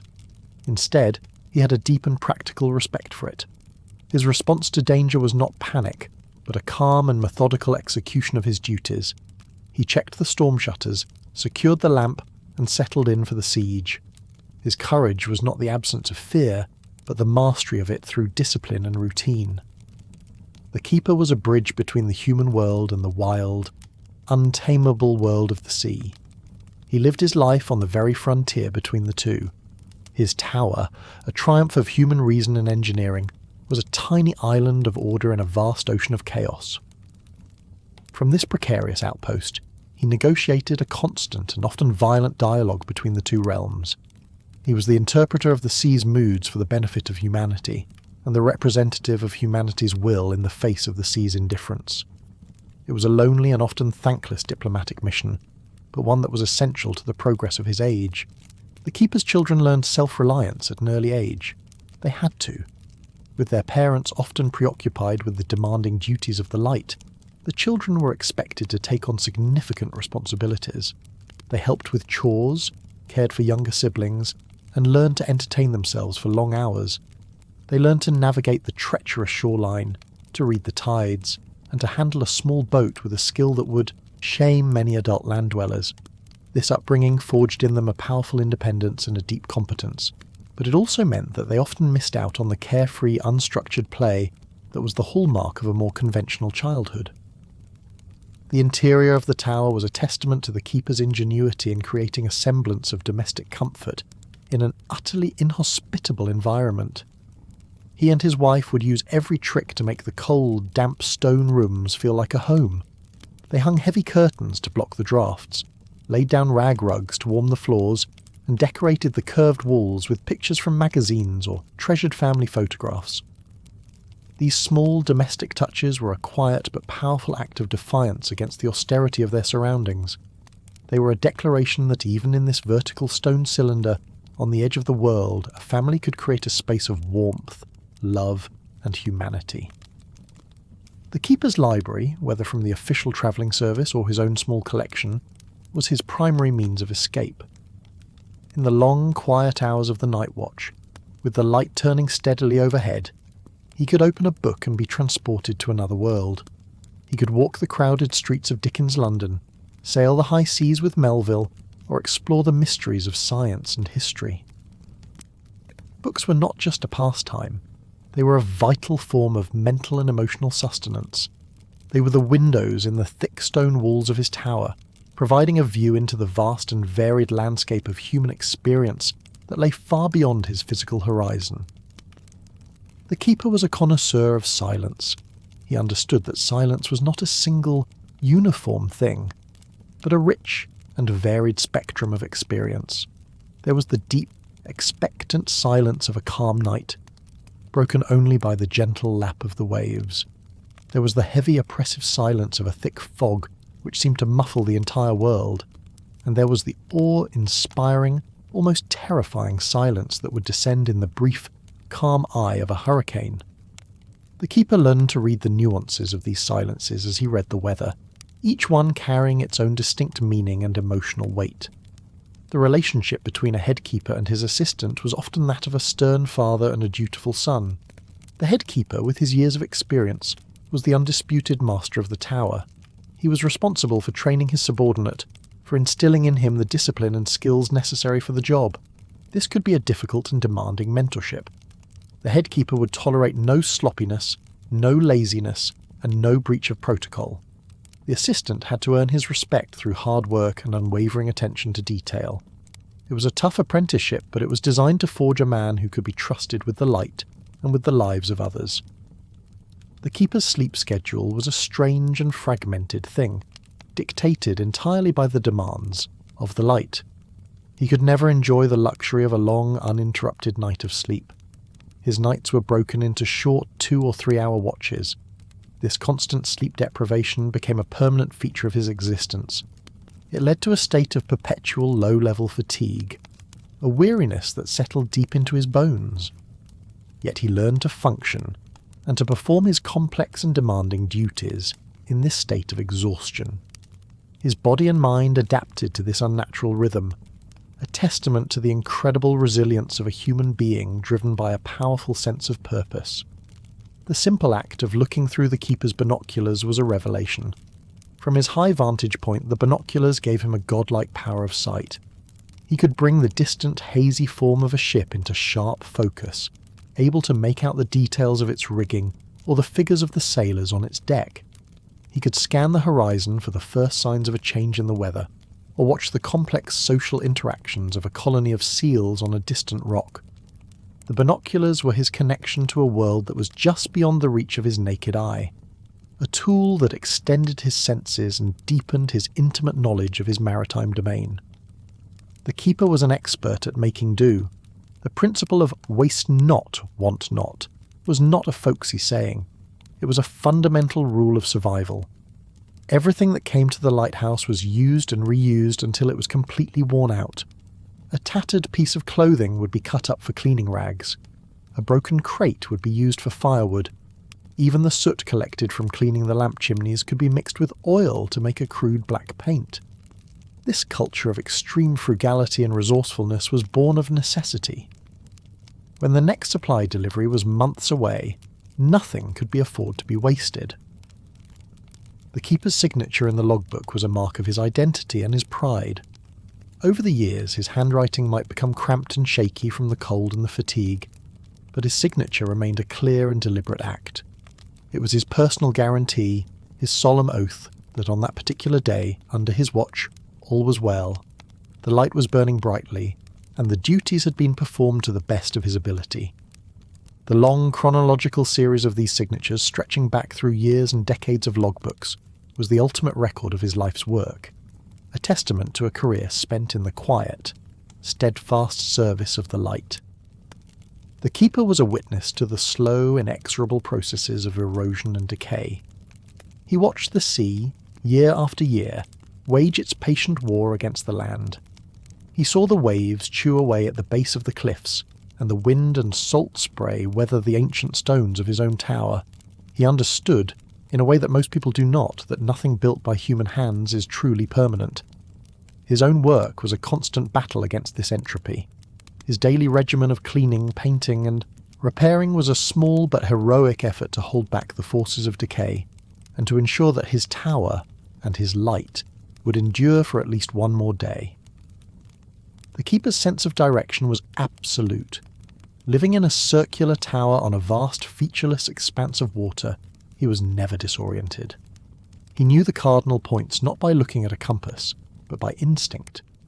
He knew the direction of the prevailing winds, the path of the sun across the sky in different seasons, and the location of the major constellations. His body was a compass, his mind a chart. This innate sense of orientation was a crucial survival skill, a deep, intuitive understanding of his place in the physical world that was as essential to his work as any piece of mechanical equipment. The keeper was also a kind of zookeeper, though his charges were wild and his enclosures were the sea and the sky. He became intimately familiar with the lives and habits of the creatures that shared his isolated world. He knew the exact week in spring when the gannets would return to their nesting sites on the cliffs. He could recognize individual seals by the patterns on their coats or the scars on their flippers. He was a silent, unobtrusive observer of the great cyclical dramas of birth, death, and survival that played out around him every day. This deep, personal connection to the natural world was one of the few but profound rewards of his solitary life. The keeper's world was one of intense, often brutal, honesty. The sea did not lie. A storm did not pretend to be anything other than what it was. The machinery of the lighthouse was equally honest. It either worked or it did not. There was no room for ambiguity, no space for excuses. This environment bred in the keeper a similar kind of directness and pragmatism. He was not a man for small talk or social niceties. He was a man of action and observation, his character shaped by a world that demanded competence and rewarded vigilance above all else. His quiet, reserved nature was not a sign of unfriendliness, but a reflection of the serious, unforgiving world he inhabited. The keeper was the guardian of a powerful and dangerous secret, the exact location of the hazards his light was designed to mark. He knew the precise coordinates of the submerged reef, the shifting contours of the sandbar, and the jagged teeth of the rocks that lay just beneath the surface at high tide. This knowledge was a heavy burden. He was the only person who could see the invisible architecture of death that surrounded his tower. This intimate familiarity with the local dangers gave his work a terrible and profound urgency. He was not just guiding ships along a safe path, he was actively steering them away from a very specific and very real doom that he could visualize with perfect, horrifying clarity. The keeper's voice, when he used it, was often quiet and measured, as if he was unaccustomed to the act of speaking. After days or weeks of silence, the sound of his own voice could seem strange and foreign, but when he did speak, his words were often chosen with care and precision.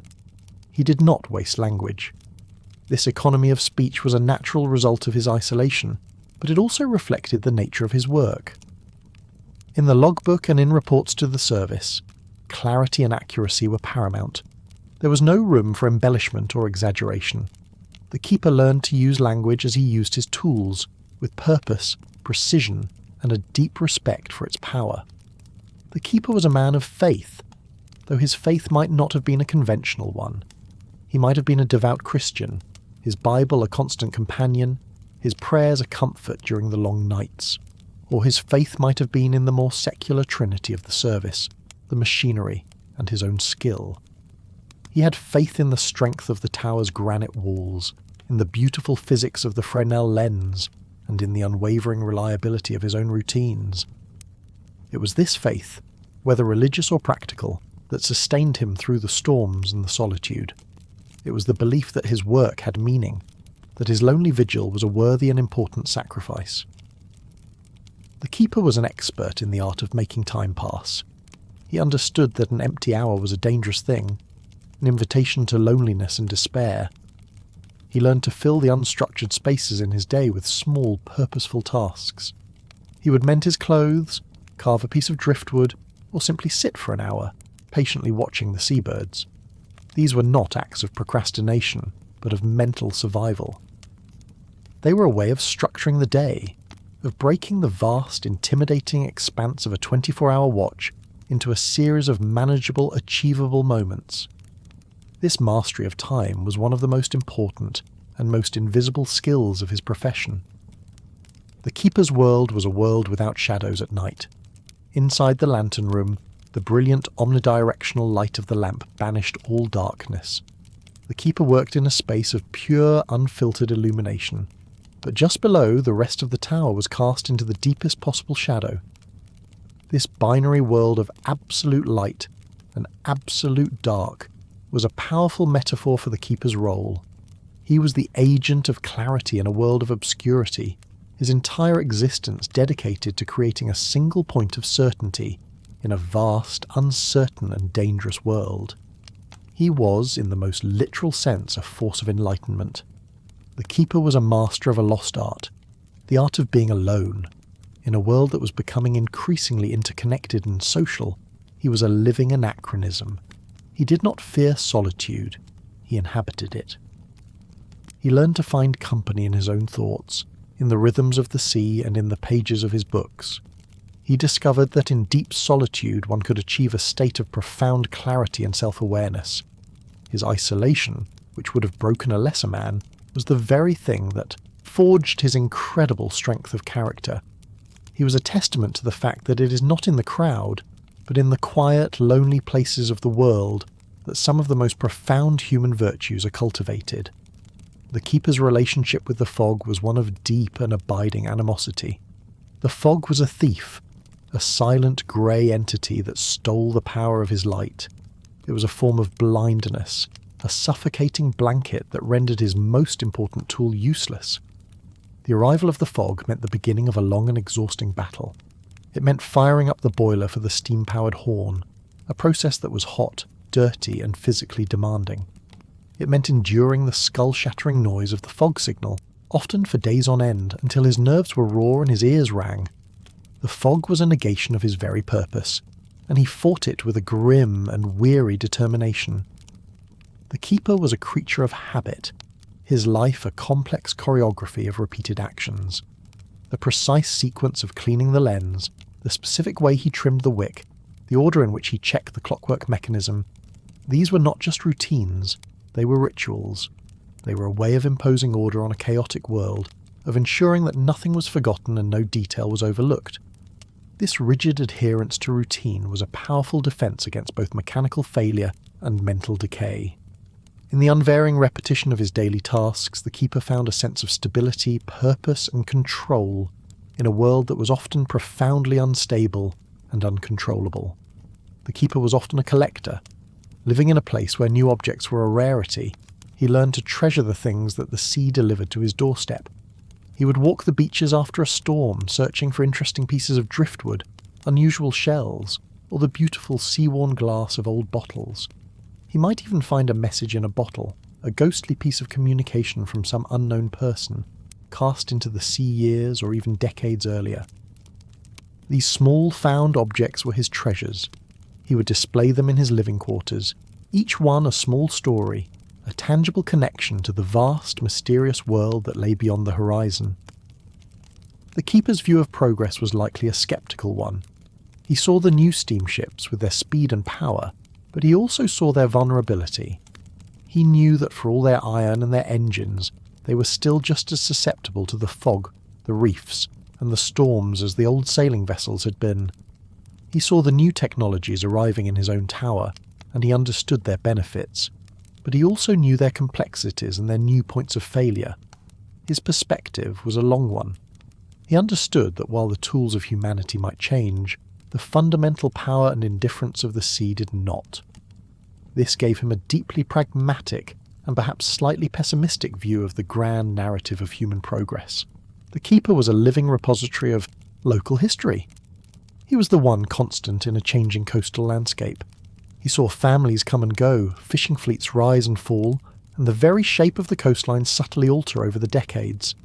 He was a witness to every major shipwreck, every great storm, and every significant event that occurred within sight of his tower. His logbooks and his own memory were an invaluable and often unwritten archive of the region's maritime heritage. He was the local historian by default, the quiet, observant chronicler of a world that was often overlooked by the grand national narratives of the age. The keeper's social skills, when he had to use them, were often a little rusty. After months of solitude, the arrival of the inspector or a boatload of shipwrecked sailors could be a jarring experience. He had to remember the proper forms of address, the art of small talk, the subtle cues of social interaction. This could be an awkward and stressful performance. He was a man who was more comfortable in the company of his machinery than in the company of strangers. Yet, he always rose to the occasion, his innate sense of duty and hospitality overriding his natural reserve. He was a gracious host, even if he was a reluctant one. The keeper's world was deeply, almost religiously, apolitical. While the nations of the world engaged in their complex dance of diplomacy and war, the keeper's concerns were more elemental. His enemies were the fog, the storm, and the failing of a mechanism. His politics were the politics of survival. The light he tended was a symbol of a value that transcended national borders, the universal right of a mariner to safe passage. It shone for the naval vessel and the fishing boat, for the domestic ship and the foreign vessel, all with the same impartial, unwavering intensity. In his tower, the petty squabbles of humanity seemed distant and insignificant in the face of the sea's immense and enduring power. The keeper was an expert in knots. The ability to tie a wide variety of strong, reliable knots was not a hobby. It was an essential skill. He used knots to secure the bosun's chair for painting the tower, to hoist supplies from the tender boat, and to rig emergency lines during a rescue. He knew the right knot for every situation. A bowline for a secure loop that would not slip, a clove hitch for fastening a rope to a rail, and a sheet bend for joining two ropes of different thicknesses. His hands moved with a practiced, fluid intelligence. The complex twists and turns of the rope, a form of physical knowledge passed down through generations of sailors and keepers. The keeper's diet was sometimes supplemented by the birds that tragically collided with the lantern at night.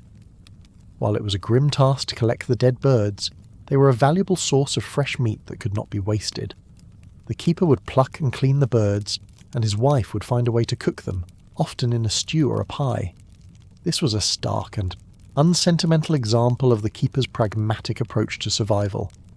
In his isolated world, the boundary between a beautiful creature of the air and a source of much-needed protein was a thin and often tragically crossed one. The keeper was a man of immense physical strength, though he might not have looked it. His strength was not the explosive power of a weightlifter, but the slow, enduring strength of a draft horse. It was the strength to winch a multi-hundred-pound clockwork weight to the top of the tower day after day. It was the strength to haul a boat onto the rocks in a heavy swell. It was the strength to spend hours clinging to a frozen iron railing in a gale, trying to throw a rescue line. This strength was built not in a gymnasium, but in the course of his daily duties, a functional power forged by the relentless demands of his environment. The keeper's understanding of wealth was different from that of the society he served. He lived a life of material scarcity, yet he was surrounded by a different kind of abundance. He had an abundance of time for contemplation, an abundance of solitude, and an abundance of natural beauty. He understood that a spectacular sunrise, a calm sea after a storm, or the sight of a pod of whales breaching in the distance were forms of wealth that could not be bought or sold. His life was a testament to the idea that the richest human experiences are often found not in the acquisition of things, but in the quiet, patient observation of the world. The keeper was a master of the art of listening. In the long hours of the watch, he learned to listen not just with his ears, but with his whole body. He could feel the subtle vibration in the stone floor that told him the clockwork mechanism was running smoothly. He could feel the change in the tower's sway that indicated a shift in the wind's direction, or the sea's swell. His body was a finely tuned instrument, constantly receiving and interpreting the flood of sensory information from his environment. This deep somatic form of listening was a crucial part of his vigilance, an intuitive, non-verbal understanding of the health and mood of his tower and the sea around it. The keeper's children often developed a fierce and protective love for their unusual home. To them, the lighthouse was not a strange or lonely place. It was the centre of their universe. It was a place of adventure and wonder, a giant vertical playground. They knew its every secret corner, from the cool, dark storerooms at the base to the magical, glittering jewel box of the lantern room at the top. When they grew up and moved away, they often carried with them a deep sense of nostalgia for their lighthouse childhood, a longing for the sound of the sea, the sweep of the light, and the simple, ordered world of the tower. The keeper was a man who lived with the constant possibility of his own failure. He knew that a single moment of inattention, a single lapse in his routine, could have catastrophic consequences. This was a heavy psychological burden to carry, day after day, year after year. It bred in him a powerful sense of humility. He knew that he was a small, fallible human being pitted against immense and unforgiving forces. His confidence came not from a sense of his own greatness, but from a deep trust in his training, his discipline, and his routines. He was not a hero because he was fearless, but because he did his duty in the constant, quiet presence of fear. The keeper's world was a world of pure function. Everything in the tower had a purpose. There were no purely decorative objects, no frivolous adornments. The elegant curve of the spiral staircase was dictated by the need for strength and space efficiency. The beautiful, beehive-like structure of the Fresnel lens was a masterpiece of optical physics. The tower itself, in its stark and simple form, was a perfect expression of its purpose, to be as strong and as stable as possible in the face of the sea. This unity of form and function gave the keeper's world a profound, almost monastic sense of order and beauty. It was a world stripped of all that was non-essential, a world of pure, unadorned purpose. The keeper was a living link in a chain of vigilance that stretched back for centuries. He was part of a long and noble tradition of men and women who had tended the lights, from the ancient Pharos of Alexandria to the modern automated beacons of the 20th century. He was conscious of his place in this history. He knew that he was tending a light that had been tended by others before him, and would be tended by others after he was gone. This sense of being part of a larger, ongoing story gave his work a deep sense of historical significance. He was not just a watchman. He was a custodian of a sacred trust, a guardian of a flame that had been passed down through the generations. The keeper's relationship to the ships he protected was one of profound, almost parental care. From his high perch, he would watch them struggle through a storm, his heart in his throat. He would feel a surge of relief when a vessel finally rounded the dangerous point and made it into safe water. He might never know their names or their destinations, but for the brief time they were within the reach of his light, they were his charges. He was their invisible guardian, their anonymous protector. This sense of paternal responsibility was the emotional core of his work, the human feeling that transformed his lonely, repetitive duties into a deeply meaningful act of service. The keeper's view of the stars was unparalleled. Far from the light pollution of the cities, The night sky was a spectacle of breathtaking clarity. He came to know the constellations like old friends, their slow, majestic procession across the sky, a familiar and comforting sight. He could use them to tell time, to find his bearings, and to predict the weather. The stars were his celestial clock and compass, a cosmic counterpart to the mechanical clockwork ticking away in his tower. He lived his life between these two great timekeeping machines, the human and the divine, both of them turning with a beautiful and inexorable precision. The keeper was a master of risk assessment. Every time he stepped out onto the lantern gallery in a high wind, every time he was lowered over the side in a bosun's chair, he was making a calculated decision. He knew exactly how strong the wind had to be before it was too dangerous to go outside. He knew which parts of the shoreline were safe to walk on at which tides. This was not a reckless courage, but a deep practical intelligence born of long experience. He had a profound understanding of the boundaries of his own capabilities and the limits of his equipment. He knew how far he could push his luck, and he knew when to retreat and wait for the elements to relent. The keeper's world was one of intense, focused light, but his most important work was done for the people in the darkness. He was a servant of the unseen. He could never see the faces of the sailors he was guiding. He could never hear their words of gratitude. His reward was not in public recognition or applause, but in the quiet, personal satisfaction of a job well done. It was in the knowledge that because of his vigilance, somewhere out there in the vast, stormy darkness, a ship was still afloat, a crew was still alive, and a family on some distant shore would not receive the terrible news of a loss at sea. His was a heroism of profound and selfless anonymity. The keeper was a storyteller, even if his only audience was himself.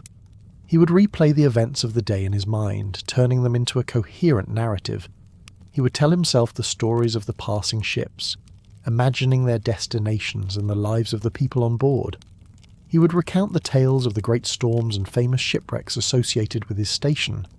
This act of storytelling was a way of making sense of his experience, of weaving the raw data of his observations into a meaningful tapestry. It was a way of transforming the chaotic and often terrifying reality of his life into a story with a purpose and a hero, the steadfast keeper and the enduring light. The keeper was a man of extraordinary physical and mental endurance. His life was a marathon, not a sprint. It was a slow, steady, day-in, day-out commitment to a demanding and often punishing routine. There were no holidays, no sick days, no weekends. The light had to be tended every single night without fail, regardless of the weather, his health, or his state of mind. This relentless, unbroken chain of duty required a level of stamina and mental fortitude that is almost unimaginable in the modern world. It was a life that would have crushed a man of lesser character, but for the right person, it was a crucible that forged an unbreakable will. The keeper was an expert in the subtle language of the sea. He could read the surface of the water like a book. He knew the difference between the short, steep chop of a wind-driven sea and the long, powerful swell of a distant storm. He could see the subtle change in colour that marked the edge of a dangerous current or a hidden sandbar. He could interpret the patterns of the foam on the waves, the behaviour of the seabirds, the smell of the air. This deep, intuitive literacy of the ocean was his greatest asset. It was a knowledge that could not be learned from books, but only through a lifetime of patient, focused observation from his lonely tower. The keeper was a man whose work was defined by a profound sense of trust. The entire system of maritime navigation was built on the assumption that every keeper was doing his job every single night.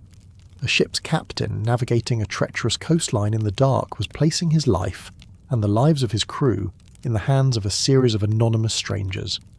He was trusting that the light he saw in the distance was in the right place, that it was flashing the correct characteristic, and that it would not fail. The keeper, in turn, was a custodian of this sacred trust. His discipline and his routines were his way of honouring this unspoken pact with the mariners he served. He was a keeper of the light, but he was also a keeper of a promise. The keeper's sense of humour, when it emerged, was often a dry and understated one, born of the absurdity of his situation. He might make a grim joke about the terrible quality of the government-issued salt beef, or a sarcastic comment about the inspector's pristine white gloves. This gallows humour was a vital coping mechanism, a way to find levity in a life that was often relentlessly serious. It was a small act of rebellion against the crushing weight of his responsibility, a way of maintaining his sanity and his humanity in the face of the overwhelming forces of nature and bureaucracy. The keeper's home was a place of constant subtle movement. Though built of solid stone, the tower was not entirely rigid. In a high wind it would sway, almost imperceptibly, a slender reed bending before the storm. The keeper became so accustomed to this gentle rhythmic motion that he no longer noticed it. It was when he went ashore on the solid, unmoving land that he felt a sense of disorientation, a strange and unsettling feeling of stillness that land dwellers take for granted. For the keeper, the normal state of the world was one of constant gentle flux, a slow dance with the wind and the sea. The keeper was a master of the weather. He was a practicing meteorologist, his predictions based not on complex computer models, but on a lifetime of direct personal observation. He knew the specific shape of the clouds that preceded a southerly gale, the particular colour of the sky that heralded a coming snowstorm. He could feel a change in the air pressure in his own joints. His body was a barometer, his eyes a satellite image. This deep, intuitive knowledge of the local weather patterns was far more reliable than any official forecast, and it was a skill that was essential for his own safety and for the safety of the ships he guided. The keeper's relationship with the night was a deeply intimate one. He was a creature of the dark, his working life beginning as the sun went down. He came to see the night not as an absence of light, but as a world in its own right, with its own unique sounds, smells and textures. He navigated the tower in the dark by touch and memory, his feet knowing the exact location of every step on the spiral staircase. The night was not a time for fear, but a time for vigilance. It was his domain, the great, dark canvas upon which he painted his single, brilliant beam of light. The keeper was a man of great patience, not just with the elements, but with his own machinery. The complex clockwork mechanisms and the temperamental oil lamps of the 19th century were prone to failure. They required constant, patient coaxing to keep them running smoothly. The keeper would spend hours with the patience of a watchmaker, adjusting a delicate gear, cleaning a clogged fuel line, or gently coaxing a sputtering flame back to its full, bright life. This was not a job for an impatient man. It required a deep, almost meditative focus and a profound understanding of the delicate and often cantankerous personality of his mechanical charge.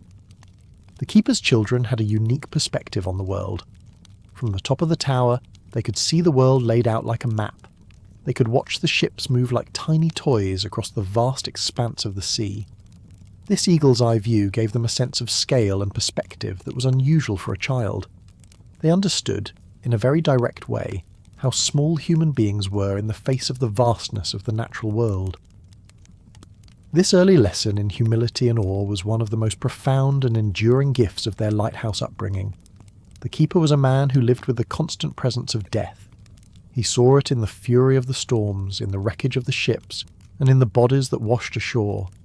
This was not a morbid preoccupation, but a simple, pragmatic acceptance of the reality of his world. He understood that life was a fragile and precious thing, a small flame that could be extinguished in an instant by the overwhelming power of the sea. This understanding did not make him fearful, but it gave him a deep appreciation for the simple fact of his own survival, and a profound and unwavering commitment to his life-saving work. The keeper was a master of conservation. He knew how to make a barrel of oil or a sack of coal last for a precise amount of time. He was an expert in rationing, both for himself and for his lamp. He understood that waste was not just a sin, but a direct threat to his ability to do his job. This mindset of careful, deliberate conservation was a core part of his professional ethos. In an age of burgeoning industrial consumption, the keeper was a living example of a more sustainable and respectful relationship with the world's resources, a way of life born not of ideology, but of pure, practical necessity. The keeper's sense of self was inextricably linked to his tower. He was the keeper of the light, but in a very real sense the lighthouse was also the keeper of him. It gave his life a structure, a purpose, and a meaning. It was his fortress, his sanctuary, and his prison. The tower was not just a place where he worked, it was the central defining fact of his existence. To imagine himself without the tower was to imagine himself without a core part of his own identity.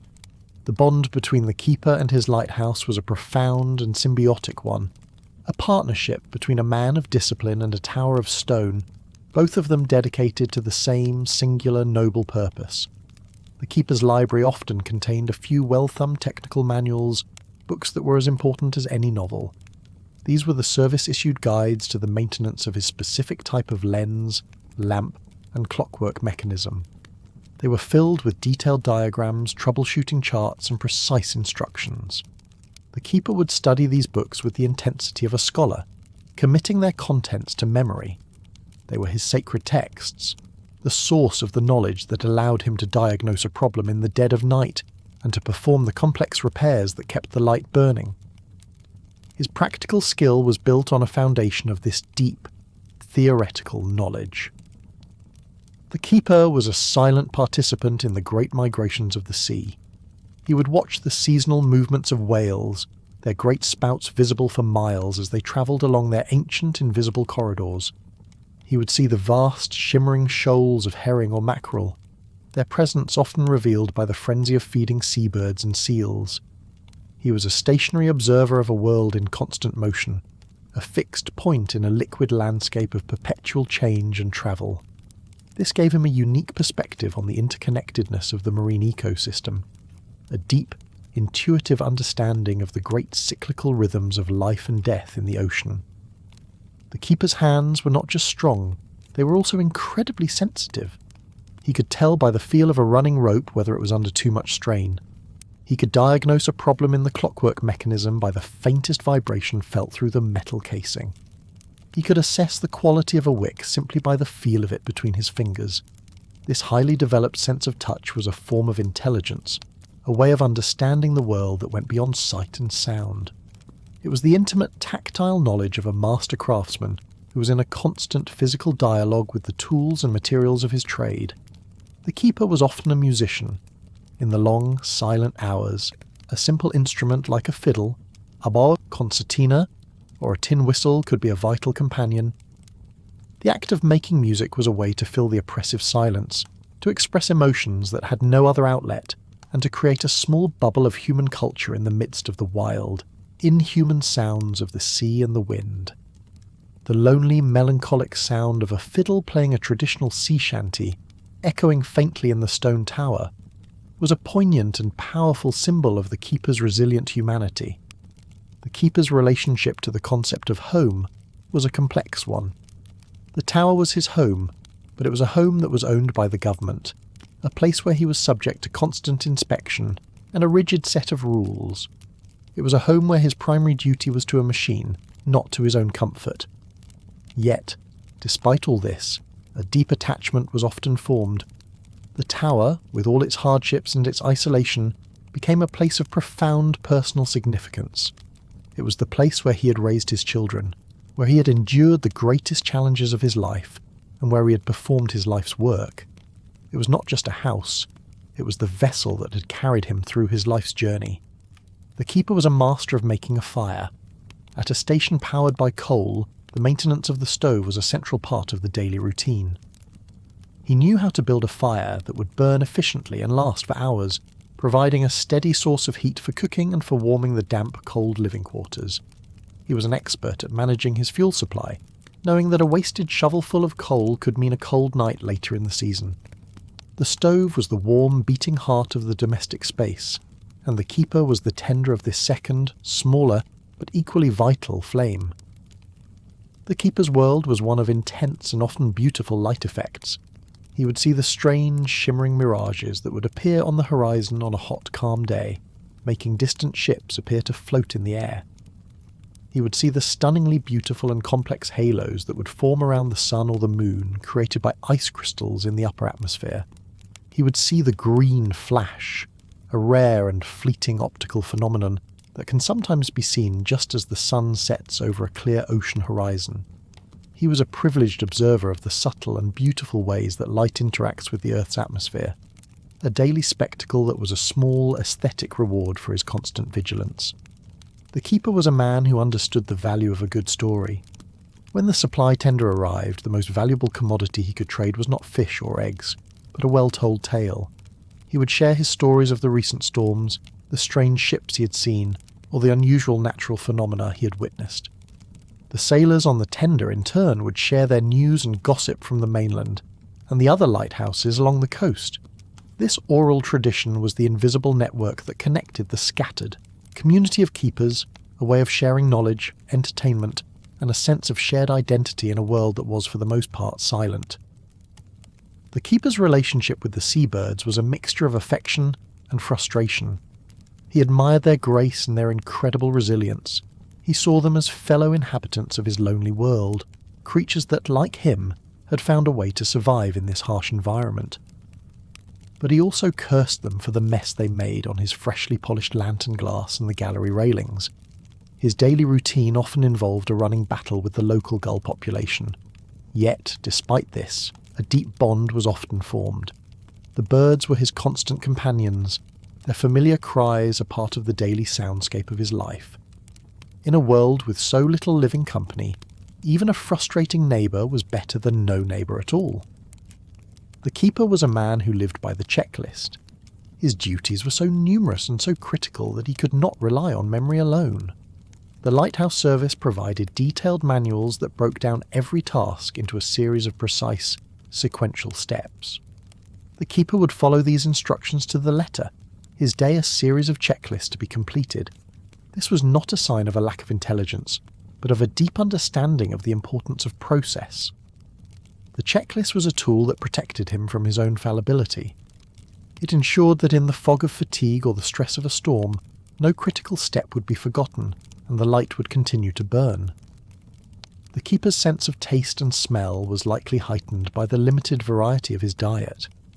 The simple taste of a fresh potato from the garden, or the smell of a loaf of bread baking in the small stove, would have been an event of profound sensory pleasure. The arrival of a crate of apples or a tin of coffee on the supply tender was a cause for celebration. In a world of sensory austerity, these small, simple pleasures were magnified, providing moments of intense comfort and a welcome break from the monotony of salted meat and hardtack biscuits. The keeper was a man who understood the awesome power of leverage and mechanical advantage. He was a practical physicist. He knew how to use a system of pulleys and levers to hoist a heavy barrel of oil from a pitching boat to the top of the tower. He understood the beautiful, almost magical way that the gears of his clockwork mechanism could translate the slow, steady fall of a heavy weight into the powerful, sweeping rotation of the massive lens. He was a master of the simple machines that formed the foundation of the Industrial Revolution. His tower, a living museum of the elegant and powerful principles of 19th century engineering. The keeper's patriotism was a quiet and practical one. He did not engage in flag-waving or patriotic speeches. He served his country by doing his job, by keeping the sea lane safe for its commerce and its citizens. His patriotism was expressed in the gleaming brass of his machinery, in the spotless clarity of his lens, and in the unwavering vigilance of his night watch. It was a patriotism of action, not of words, a deep and abiding commitment to the safety and prosperity of a nation that he served from its most remote and lonely frontier. The keeper's world was often a battleground of sounds. During a storm, the shriek of the wind, the crash of the waves, and the thunderous impact of water against stone created a deafening, disorienting roar. When the fog rolled in, this chaos was replaced by the monstrous, repetitive blast of the foghorn, a sound so powerful it seemed to vibrate the very air in his lungs. To survive this sonic assault, the keeper developed a form of selective hearing, an ability to filter out the overwhelming noise and listen for the small, important sounds, the tick of the clockwork, the hiss of the lamp, that told him his charge was still safe. His mind created a small pocket of focused silence in the heart of the roaring tempest. The keeper was an expert at reading the language of smoke. In the age of steam and sail, he could learn a great deal from a smudge on the horizon. The thick black smoke of a coal-burning steamer was different from the thin, wispy smoke of a galley stove on a small fishing schooner. The way the smoke behaved in the wind told him about the conditions farther out at sea, and the sudden appearance of a thick black plume of smoke where none should be was a terrifying signal of a ship on fire, a desperate call for help written against the canvas of the sky. The keeper's relationship to money was often a distant one. He received his wages, but on his isolated station there was very little to spend it on.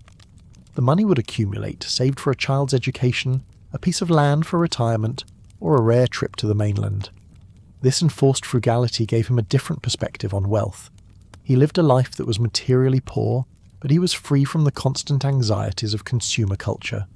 His needs were simple and few, and his happiness was derived not from what he could buy, but from the satisfaction of his work and the profound beauty of his surroundings. The keeper was a man of immense physical courage, but his life also required a more subtle, and perhaps more difficult, form of moral courage. He had to have the courage to enforce the strict regulations of the service, even when it made him unpopular with local fishermen who might want to bend the rules.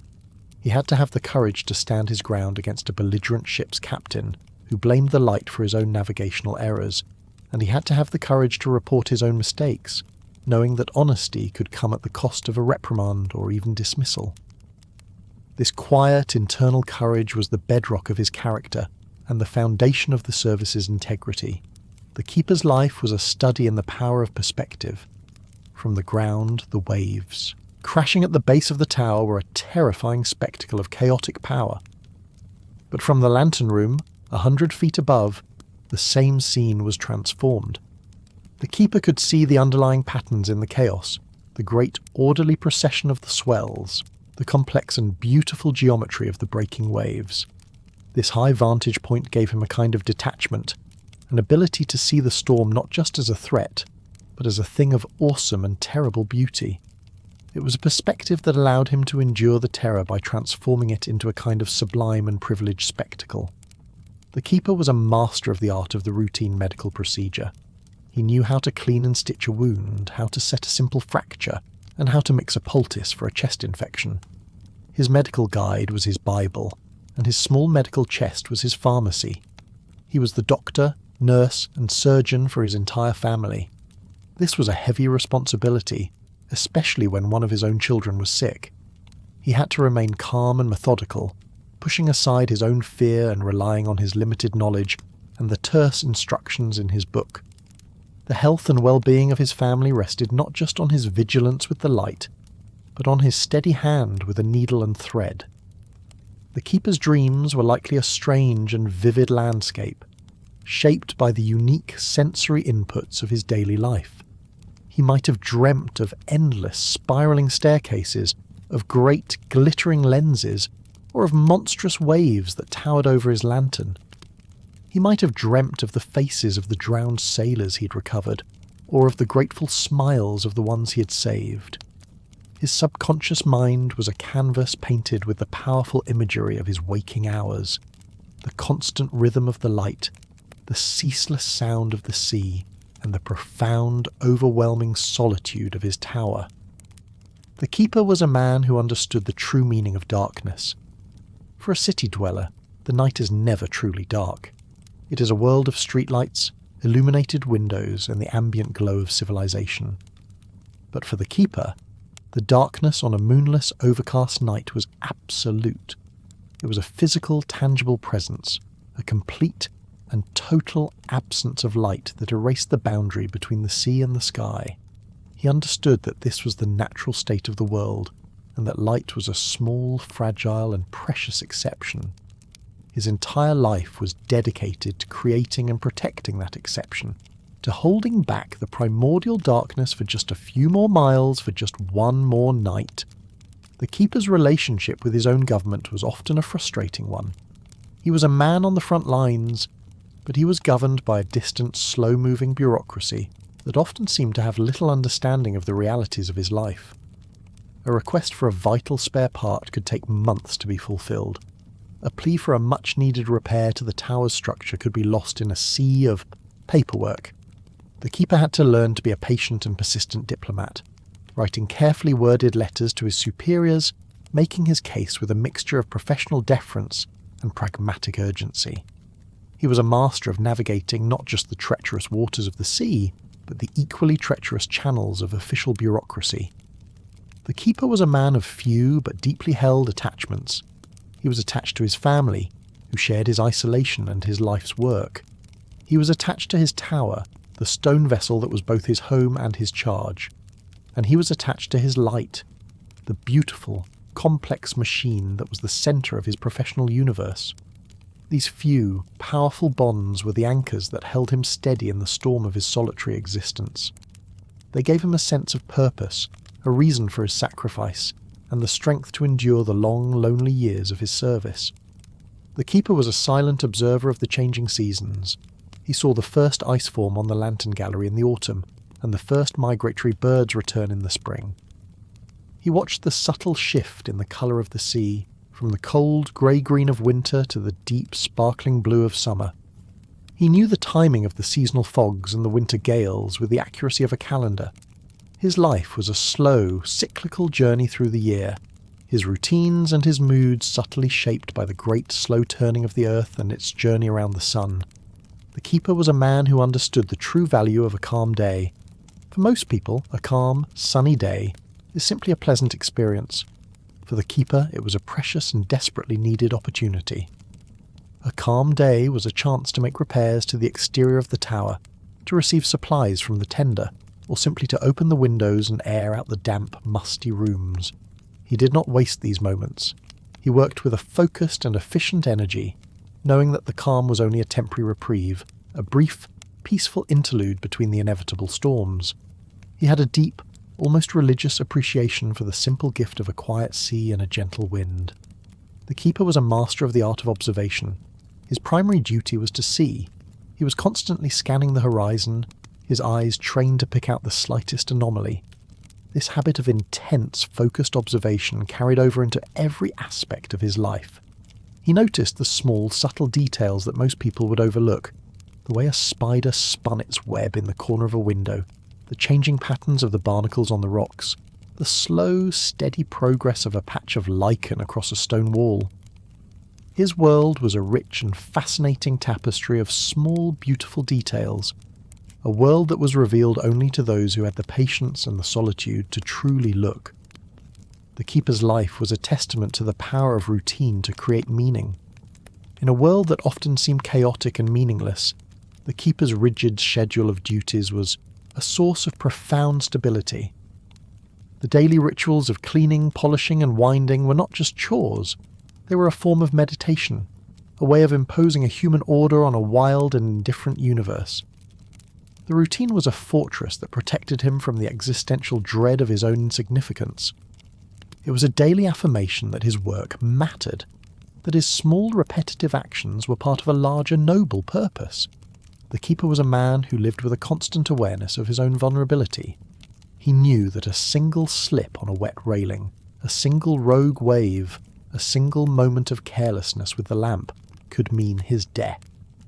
This was not a source of constant fear, but of a deep and abiding respect for the dangers of his profession.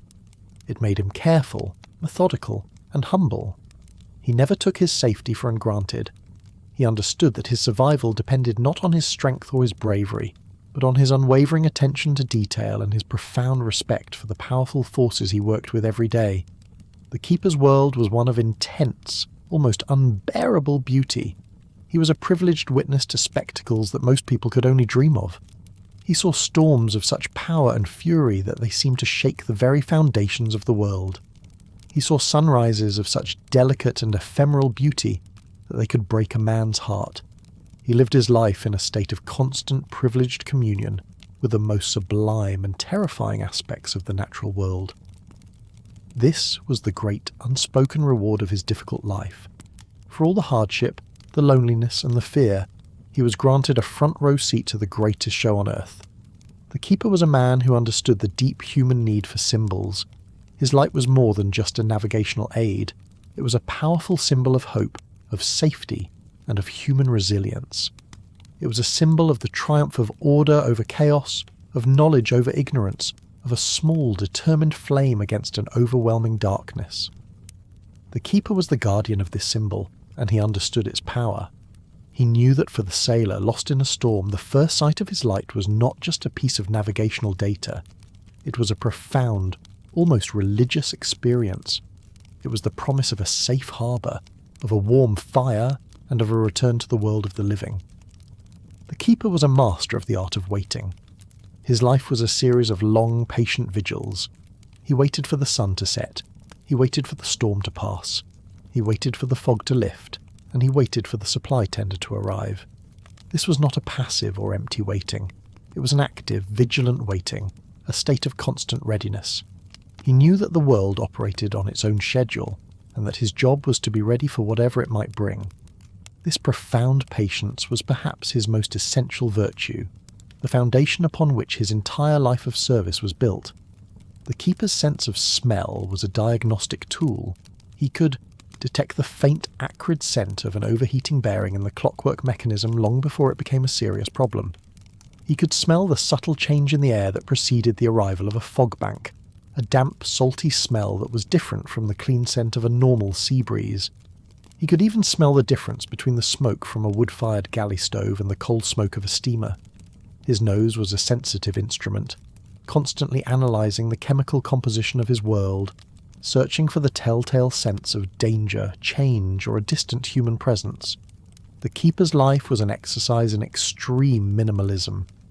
He owned few possessions, and every object in the tower had to justify its existence through its utility.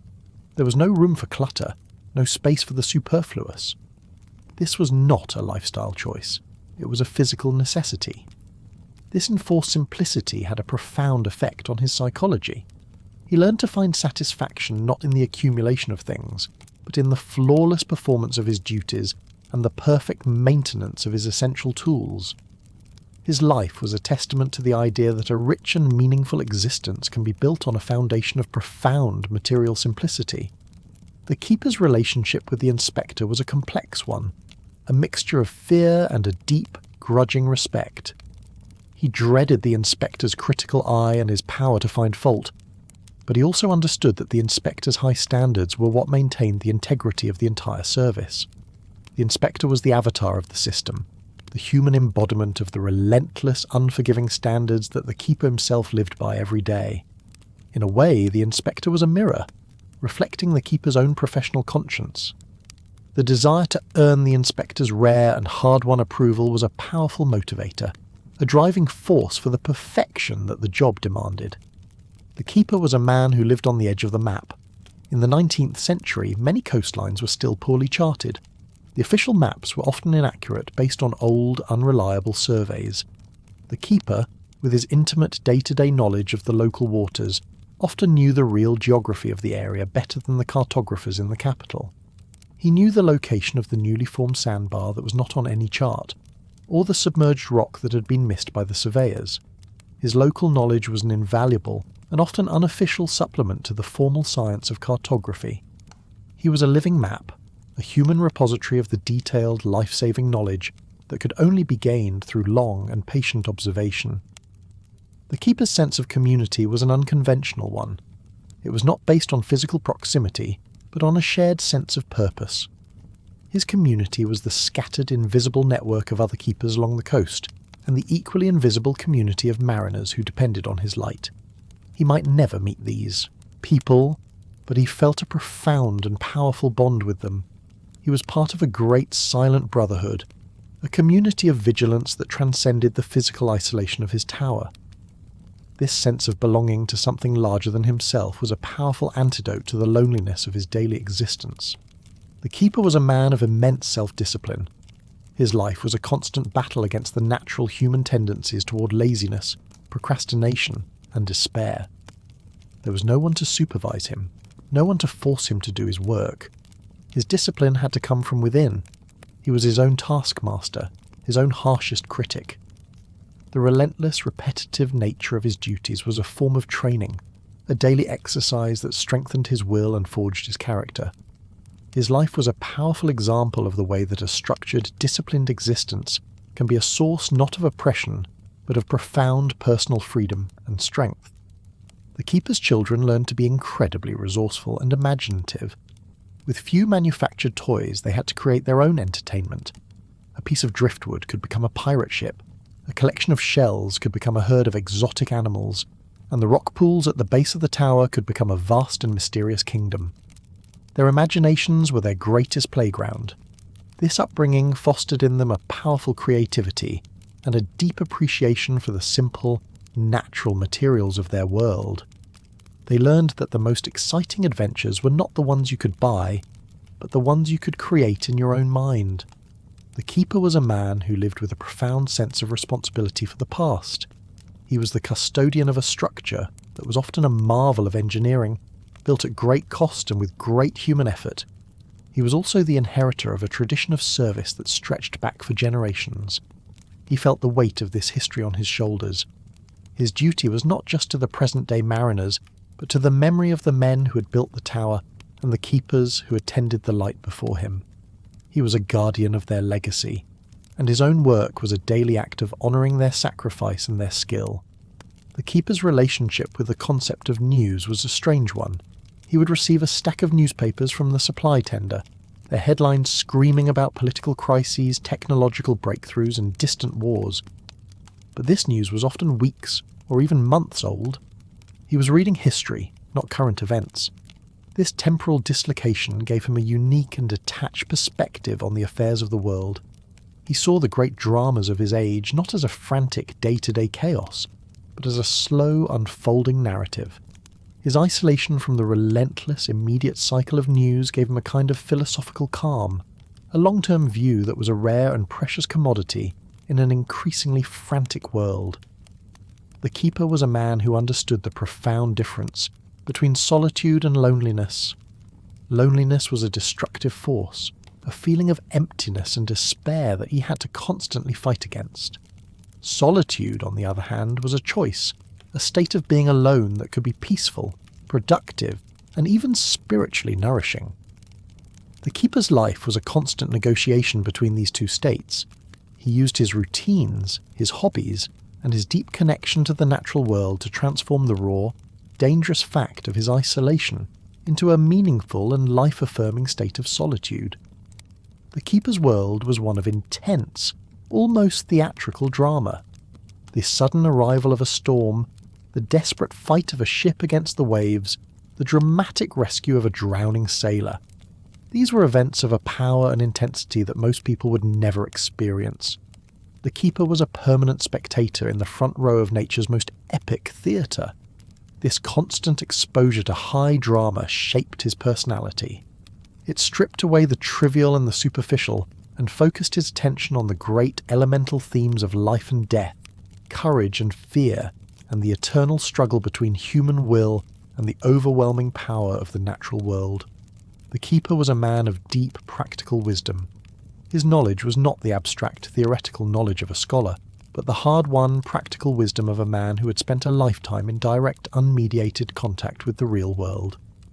He knew the laws of physics not because he had studied them in a book, but because he had seen them in action, in the flight of a bird and the arc of a wave.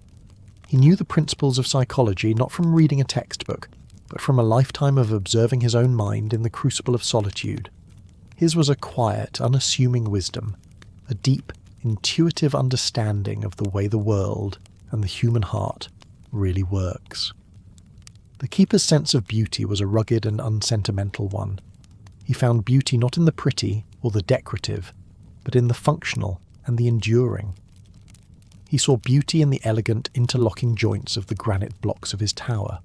He saw beauty in the complex purposeful geometry of the Fresnel lens. He saw beauty in the stark, dramatic form of a storm cloud building on the horizon. His aesthetic was one of strength, purpose, and resilience. It was a beauty that was stripped of all ornament, a beauty that was found in the honest and powerful expression of a thing's true nature. The keeper was a man who lived in a world of profound and meaningful silences. There was the silence of concentration as he performed a delicate repair on the lamp mechanism. There was the companionable silence he shared with his wife as they sat by the stove in the evening, each lost in their own thoughts but deeply aware of the other's presence.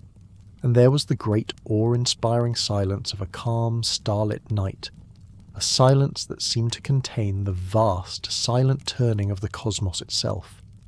the keeper understood that the most important things are often communicated not through words, but in the deep resonant spaces between them. The keeper's life was a study in the art of adaptation. He had to adapt to the changing seasons, the shifting weather, and the relentless demands of his machinery. He had to adapt to the psychological pressures of isolation and the social pressures of his rare encounters with the outside world. He was in a constant state of adjustment, his mind and body always seeking a state of equilibrium with his challenging and ever-changing environment. This incredible flexibility and resilience was his greatest survival skill, the quality that allowed him to not just endure his difficult life, but to find in it a source of profound strength and meaning. The keeper was a man whose work was a form of prayer. His daily repetitive rituals of cleaning and maintenance were a kind of liturgy. His unwavering vigilance through the night was a form of devotion. His purpose was a sacred one, the preservation of human life. He may not have thought of his work in these terms, but his actions were a powerful, unspoken prayer for the safety of all those who went down to the sea in ships. It was a prayer that was offered not with words, but with a polishing cloth, a wrench, and the steady, unwavering flame of his lamp. The keeper was a man who understood the awesome power of a single, focused point. His entire world revolved around the focal point of the Fresnel lens, the single, infinitesimally small point where the light of the lamp was gathered and then projected out into the world as a powerful, coherent beam. He understood that great power comes not from diffusion, but from concentration. His own life was a reflection of this principle. He had a single, focused purpose, a single, all-consuming duty. This unwavering focus was the source of his incredible strength and his profound impact on the world. He was, like his lamp, a small but incredibly powerful point of light. The keeper's relationship with time was cyclical, not linear. For most people, time is a straight line, a constant forward progression from the past to the future. But for the keeper, time was a series of repeating cycles. The 24-hour cycle of the light, the monthly cycle of the tides, the annual cycle of the seasons. This cyclical understanding of time gave him a different perspective on life. He was less concerned with the idea of progress, and more attuned to the power of rhythm, repetition, and renewal. His life was a slow, beautiful, and endlessly repeating dance with the great cyclical forces of the natural world. The keeper was a man who lived in a world of pure, unadulterated reality. There were no distractions, no illusions, no comforting fictions. He lived in a world of hard, physical facts, the coldness of the stone, the heat of the lamp, the power of the wind, the saltiness of the sea. This constant, direct contact with the raw, unfiltered reality of the world gave him a powerful sense of clarity and purpose. He was a man who knew exactly where he stood, both literally and figuratively. His life was a testament to the idea that the most profound and meaningful human experiences are found not in escaping from reality, but in engaging with it as deeply and as honestly as possible. The keeper was, in a sense, a geographer of fear. He knew the precise locations where the sea was most treacherous, where the currents were most deceptive, and where the fog was thickest. His light was placed at the epicenter of this geography of danger, a beacon marking the heart of a region's maritime anxieties. He lived his life at the very nexus of human fear and human hope. He was a daily witness to the dramas that played out on this invisible stage. His presence a small but crucial weight on the side of the hope, a constant, quiet argument against the overwhelming evidence of the sea's destructive power. The keeper's hands were the bridge between the world of human intention and the world of physical reality. It was through his hands that the abstract ideal of maritime safety was translated into the concrete reality of a functioning lighthouse. His hands turned the wrenches, polished the brass, and trimmed the wicks. They were the instruments of his vigilance, the tools through which his discipline and his dedication were made manifest.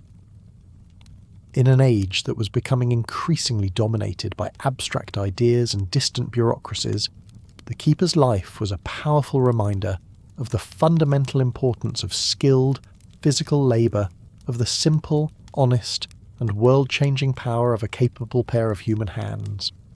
The keeper was a man who understood the profound and often painful beauty of memory. In his solitude, his memories were his most constant companions.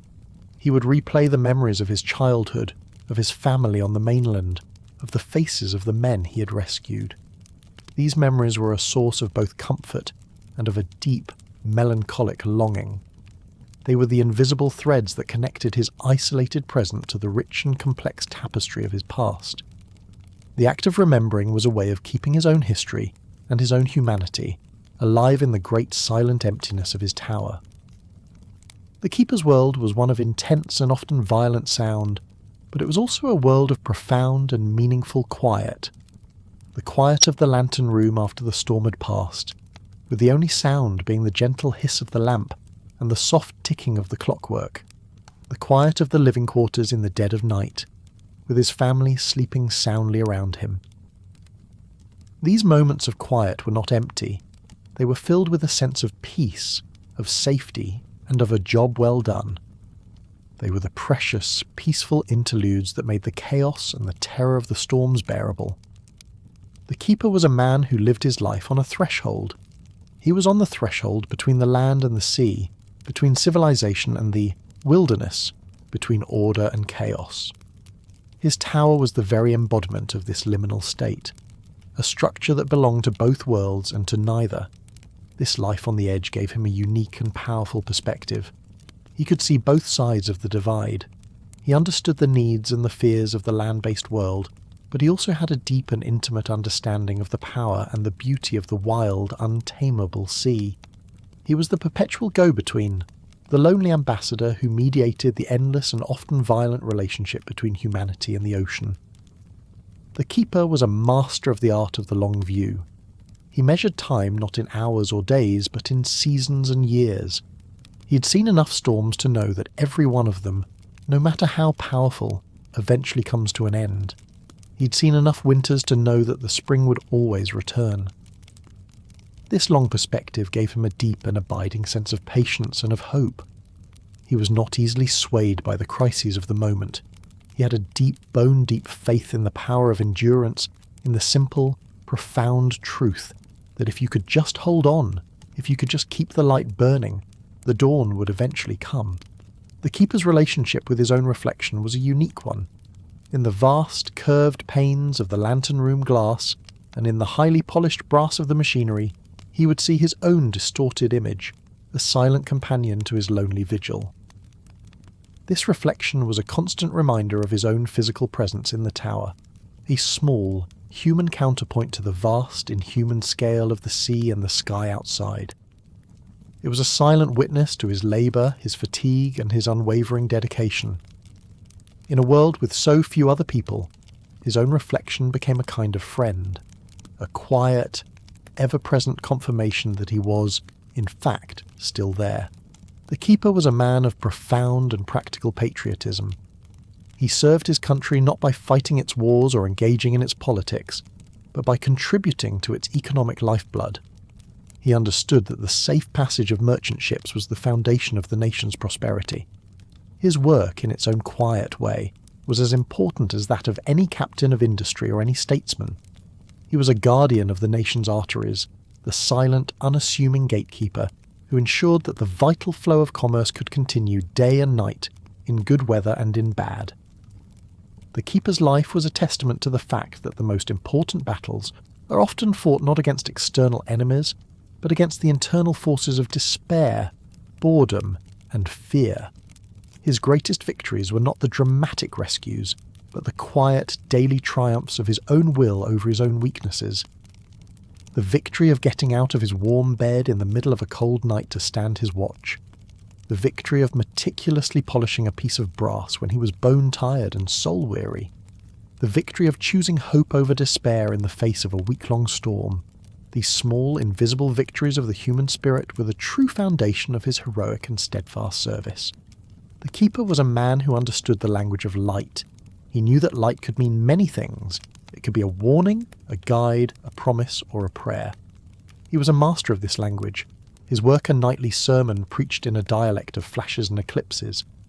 He spoke of safe channels and hidden dangers, of the location of the harbour and the presence of the reef.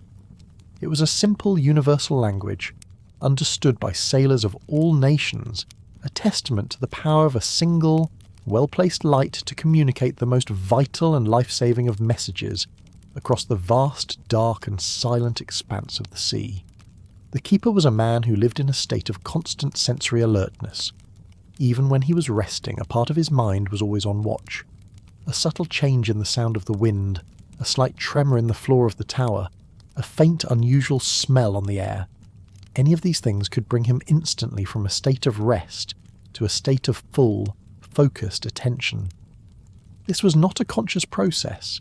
It was a deeply ingrained instinct, a state of perpetual readiness that had been honed by years of living in a world where survival depended on the ability to detect the first, faint signals of a coming change or a potential danger.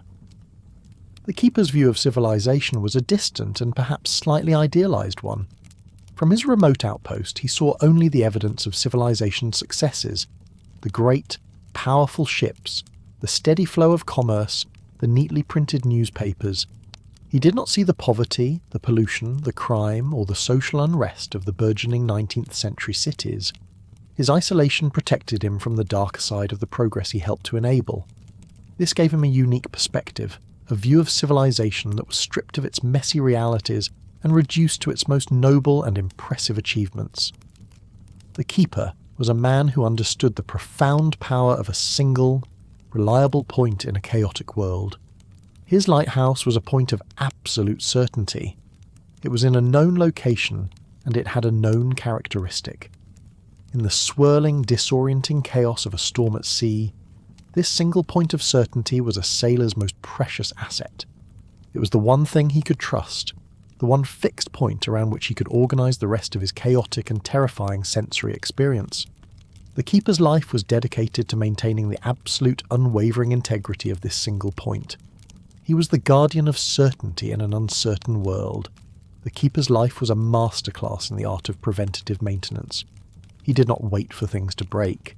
His daily routines of cleaning, oiling and adjusting were designed to prevent failures before they could happen. He understood that a small, easily fixed problem could quickly become a catastrophic failure if it was ignored. This proactive, forward-looking approach was the key to the incredible reliability of the Lighthouse system. The keeper was not just a repairman. He was a master of mechanical foresight, a man who could see the ghosts of future failures and exorcise them with a drop of oil and the turn of a wrench. The keeper was a man who lived with a profound sense of the sublime. He was a daily witness to the awesome, terrifying and beautiful power of the natural world. He saw the full, unrestrained fury of the ocean, a sight that could inspire both terror and a deep religious awe. He saw the delicate, almost heartbreaking beauty of a spider's web beaded with dew in the morning sun. This constant exposure to the sublime shaped his character, giving him a deep sense of humility and a profound appreciation for the great, mysterious forces that governed his world. It was a life that was hard and dangerous, but it was also a life that was filled with an almost unbearable amount of beauty. The keeper's relationship with his own body was a practical and unsentimental one. His body was a tool, an instrument that was essential for the performance of his duties. He had to keep it in good working order. He understood the importance of a decent meal, a few hours of sleep, and the need to pace himself during a long storm. He was not an athlete, but he was a master of endurance. He knew how to conserve his energy, how to push himself to his limits without breaking, and how to recover from the immense physical and mental strain of his work. His body was his oldest and most reliable piece of machinery, and he maintained it with the same pragmatic care that he gave to his lamp and his clockwork. The keeper was a man who understood the power of a good reputation. In the small, insular world of the Lighthouse service, a keeper's reputation was his most valuable asset. A reputation for reliability, diligence and courage could lead to promotions and better postings. A reputation for laziness or carelessness could lead to a dead-end career at the most undesirable stations, or even to dismissal. The keeper worked every day to build and protect his reputation, knowing that it was the invisible currency of his professional life. His meticulous logbooks and his gleaming machinery were not just evidence of his work, they were arguments for his good character. The keeper's world was one of profound and stark contrasts.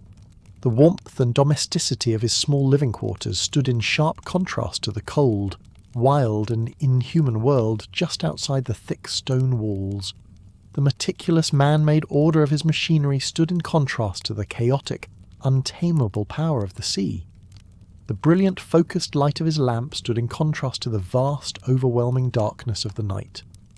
The keeper lived his life in the dynamic, energetic space between these great, opposing forces. He was the fulcrum upon which these powerful opposites were balanced, the small, human element that held the line between order and chaos, light and darkness, life and death. The keeper was a man who learned to be comfortable with his own company. He had to be. In the long, silent hours of the night watch, his only companion was his own mind. He learned to be a good conversationalist with himself. He would ponder the great questions of life, replay old memories, and make plans for the future. This deep internal dialogue was not a sign of madness, but of a profound and healthy self-reliance. He was a man who did not need the constant stimulation of the outside world to feel complete. He had learned to find the world not just outside his tower, but within himself as well. The keeper was a man whose work was never truly finished. Even when he was off watch, asleep in his bunk, a part of him was still connected to the light. He would wake instantly at the slightest change in the sound of the machinery, or the rhythm of the light's rotation. The light was a part of him, an extension of his own senses. He could no more ignore it than he could ignore the beating of his own heart. This constant, unbroken connection to his duty was the source of his incredible reliability, but it was also a heavy burden to carry. It was a responsibility that could never be set aside, a watch that never truly ended. The keeper's life was a powerful lesson in the importance of the small things. He understood that the safety of a great ship and its crew depended on the careful trimming of a small wick. He knew that the flawless operation of a massive multi-ton lens depended on the removal of a single speck of dust. He had learned that the grand, heroic act of saving lives was built on a foundation of 1,000 small, unglamorous and repetitive daily tasks. His life was a testament to the idea that greatness is not found in the dramatic gesture, but in the humble, meticulous and unwavering attention to the small, essential details. The keeper was a man who lived in a world that was both intensely real and deeply symbolic. The tower was a real, physical structure of stone and iron, but it was also a symbol of human aspiration and resilience. The storm was a real, physical event of wind and water, but it was also a symbol of the chaotic and destructive forces of the universe. The light was a real, physical beam of photons, but it was also a symbol of hope, reason, and life itself. The keeper lived his life at the intersection of these two realities, his daily, practical work constantly resonating with the great, timeless, and powerful symbols of the human condition. The keeper's relationship with the sun was a curious inversion of the norm. For most of the world, sunrise was a symbol of hope and the start of a new day of work. For the keeper, it was the signal that his work was done. The first faint light on the eastern horizon was his permission to rest. He would watch the sun climb above the sea, his own man-made star now paling in the face of the great natural one. He would then perform the final ritual of his watch, extinguishing the lamp, drawing the linen curtains to protect the lens, and making his final entry in the logbook. His day ended as the world's was just beginning, his life a mirror image of the society he served. The keeper was an unwilling host to an incredible variety of insect life. Spiders, moths, and all manner of flying insects were drawn irresistibly to the great light in the sky. The lantern room, on a warm summer night, could become a swirling vortex of insect life, the air thick with the beating of 1,000,000 tiny wings. Part of the keeper's morning routine was the grim task of sweeping up the piles of dead and dying insects that littered the lantern gallery and the floor. It was a small but constant reminder that his light, a beacon of salvation for humanity, was a fatal and seductive trap for the smaller creatures of his world. The keeper was a man of profound, almost geological patience. He understood that the great forces of his world operated on a timescale that dwarfed a human life. He watched the slow, inexorable erosion of the cliffs, the gradual shifting of the sandbars, the patient, relentless work of the sea as it reshaped the world around him. This perspective gave him a deep sense of humility. He knew that he was a temporary custodian of his tower, a brief flicker of human consciousness in a place of ancient and enduring natural power. This understanding did not diminish the importance of his work, but it placed it in a grander and more humbling context. The keeper's voice, when heard over the newly invented telephone or radio, must have sounded like a voice from another world. It was the sound of a man speaking from the heart of the storm, from the edge of the known map. To the operator on the mainland, sitting in a quiet, comfortable office, the keeper's calm, professional report, delivered against a background roar of wind and waves, would have been a stunning and dramatic reminder of the reality of the world that the keeper inhabited every single day. The new technologies, for all their power to connect, also had a way of highlighting the immense and terrifying distances they were designed to cross. The keeper was a man who understood the true nature of power. He knew that the immense, brute force power of the sea was chaotic and undirected. His own power, by contrast, was small, but it was focused, intelligent, and relentless.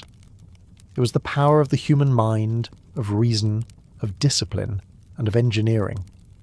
His life was a daily demonstration that a small, well-applied force, used with intelligence and persistence, could hold its own against an overwhelmingly powerful but mindless adversary. The Lighthouse was a testament to the fact that the most effective power is not the power to crush, but the power to endure. The keeper's sense of pride was a quiet and internal one. He did not seek public acclaim or medals for his work.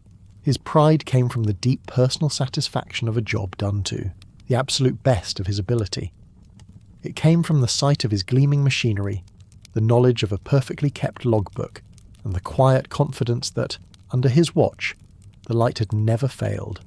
It was the pride of a master craftsman, a man who measured his own worth not by the praise of others, but by the quality of his own work. This deep internal sense of professional honour was the engine that drove his incredible dedication. The keeper was a man who lived with a constant awareness of the fragility of his own creations. He knew that the beautiful, complex Fresnel lens, a masterpiece of 19th century technology, could be shattered in an instant by a single, well-aimed stone carried by a wave. He knew that the robust clockwork mechanism could be brought to a halt by a single, misplaced grain of sand. This understanding gave him a deep and tender respect for his machinery. He was not just an operator, he was a protector. He stood guard not just over the ships at sea, but over the delicate and fragile heart of his own tower, shielding it from the chaotic and destructive forces that constantly sought to undo it. The keeper's children often developed a profound and lasting love for the sea. They grew up with the sound of the waves as their constant lullaby, the salt spray on their faces, and the vast, ever-changing horizon as their daily wallpaper. They understood the sea not as a place for holidays and recreation, but as a powerful and living entity, a source of both beauty and of danger.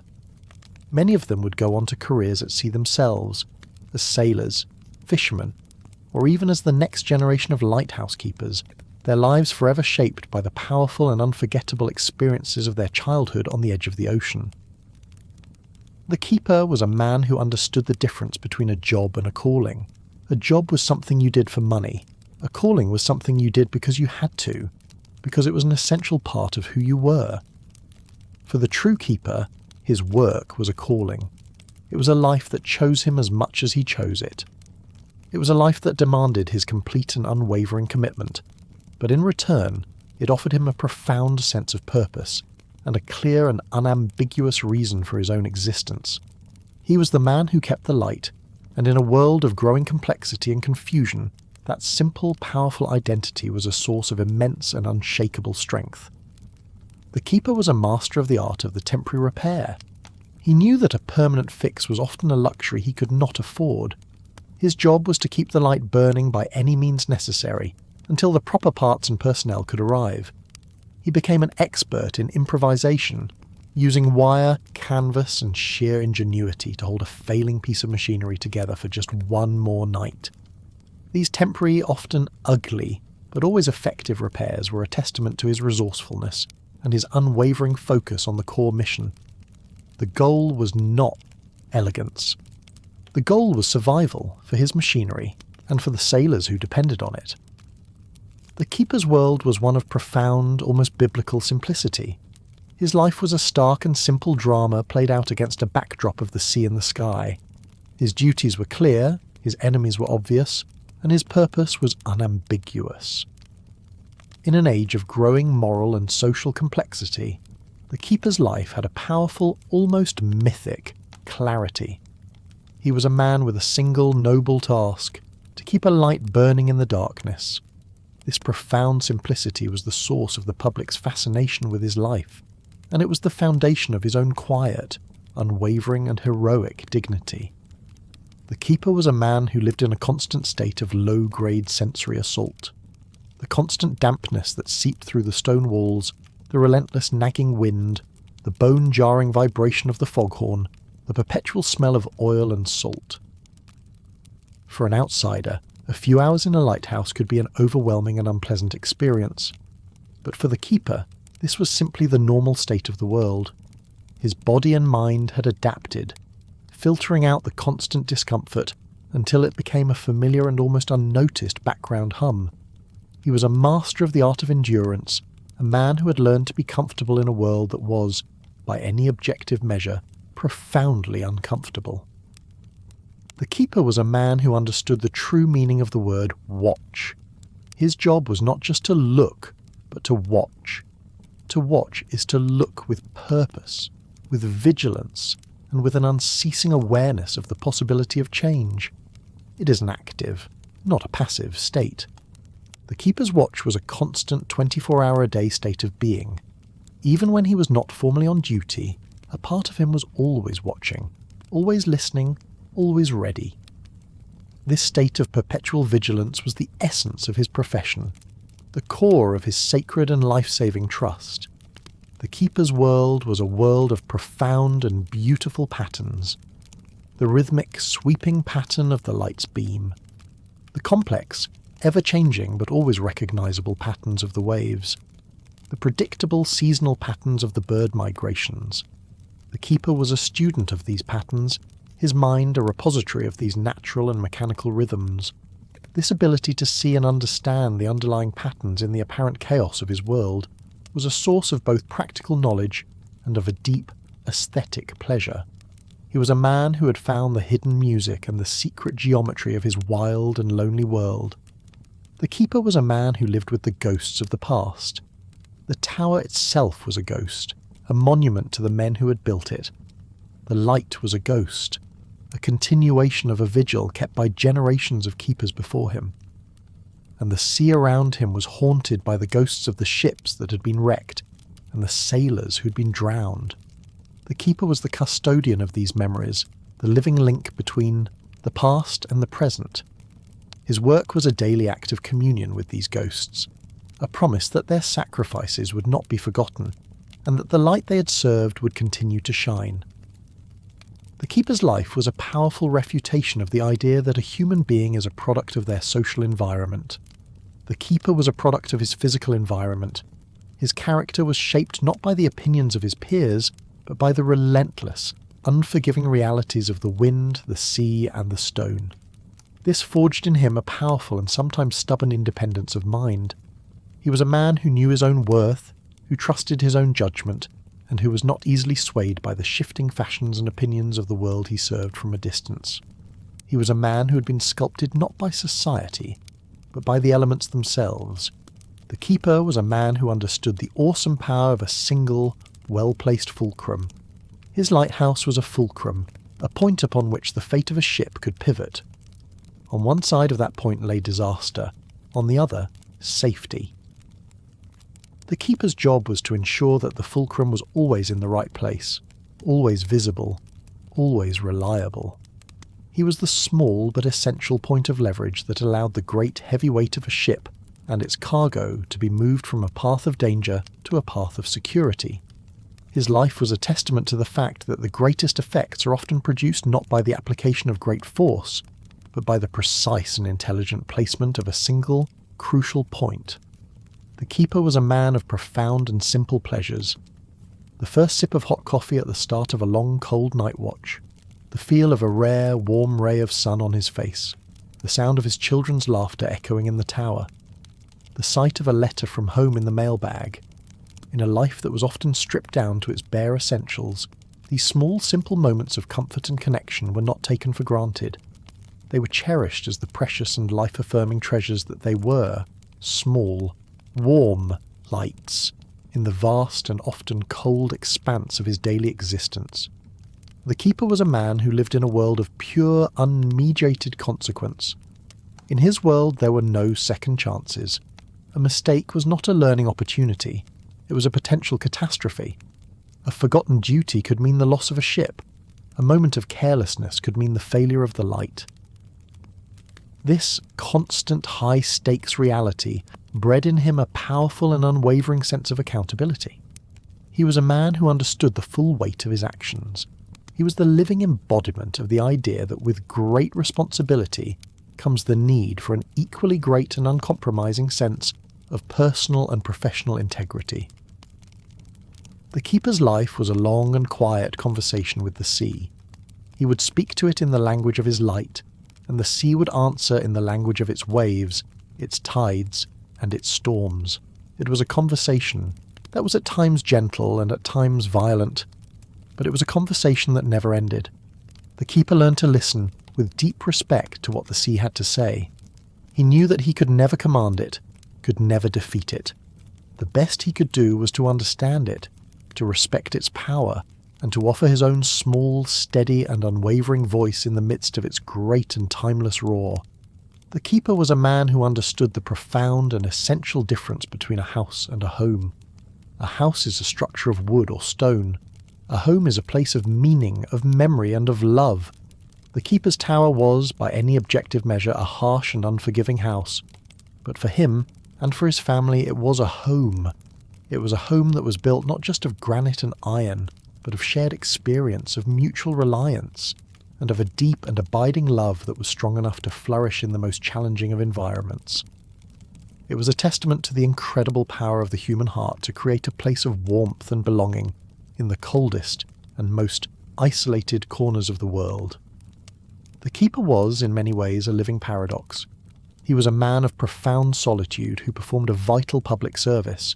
He was a man of simple manual labour who was responsible for a sophisticated piece of technology. He was a man who lived a life of almost monastic simplicity, yet was a crucial component in the complex machinery of global capitalism. He was a man who lived a life of profound peace and quiet, punctuated by moments of the most extreme and violent terror. It was in the constant dynamic tension of these paradoxes that the unique and powerful character of the 19th century lighthouse keeper was forged. The keeper's sense of geography was vertical. He lived and worked in a world that was organised along a central spiral axis. The base of the tower was the realm of storage and the mundane. The middle was the realm of domestic life, of sleep and of food. And the top was the sacred realm of the light, the place of work and of vigilance.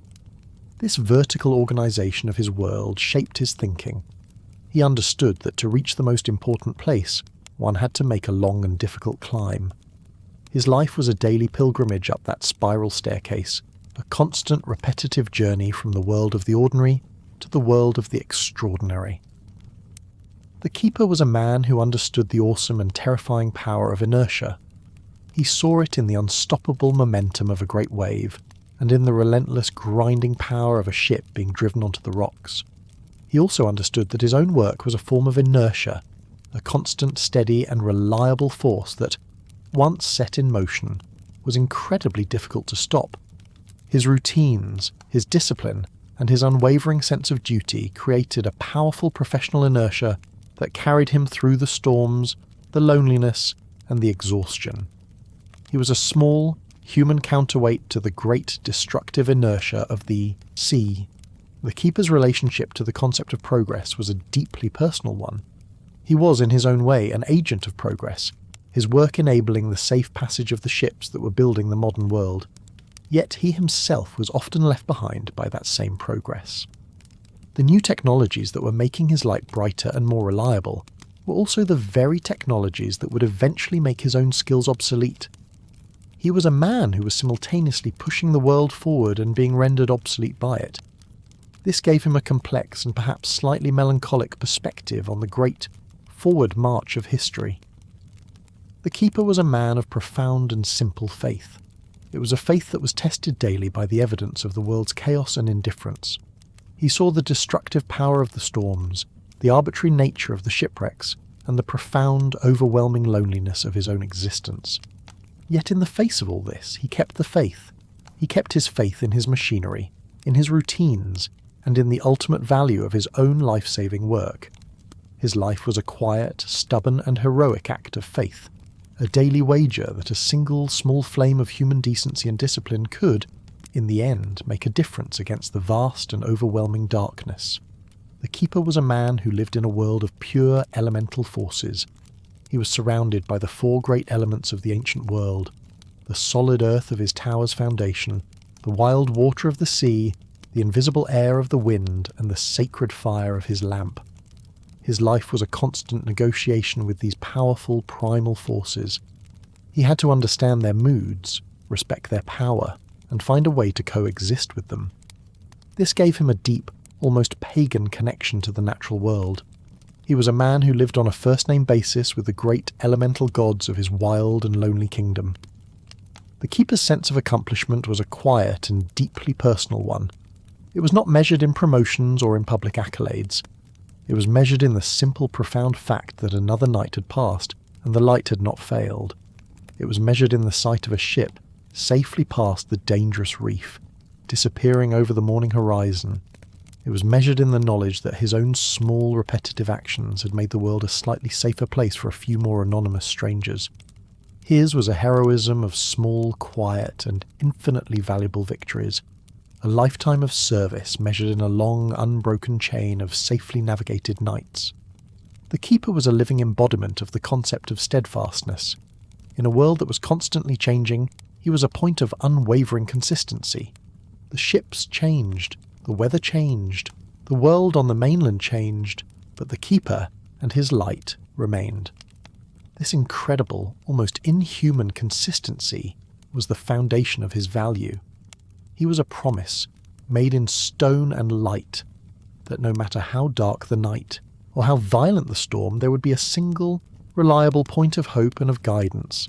He was a testament to the profound and world-changing power of simply refusing to be moved.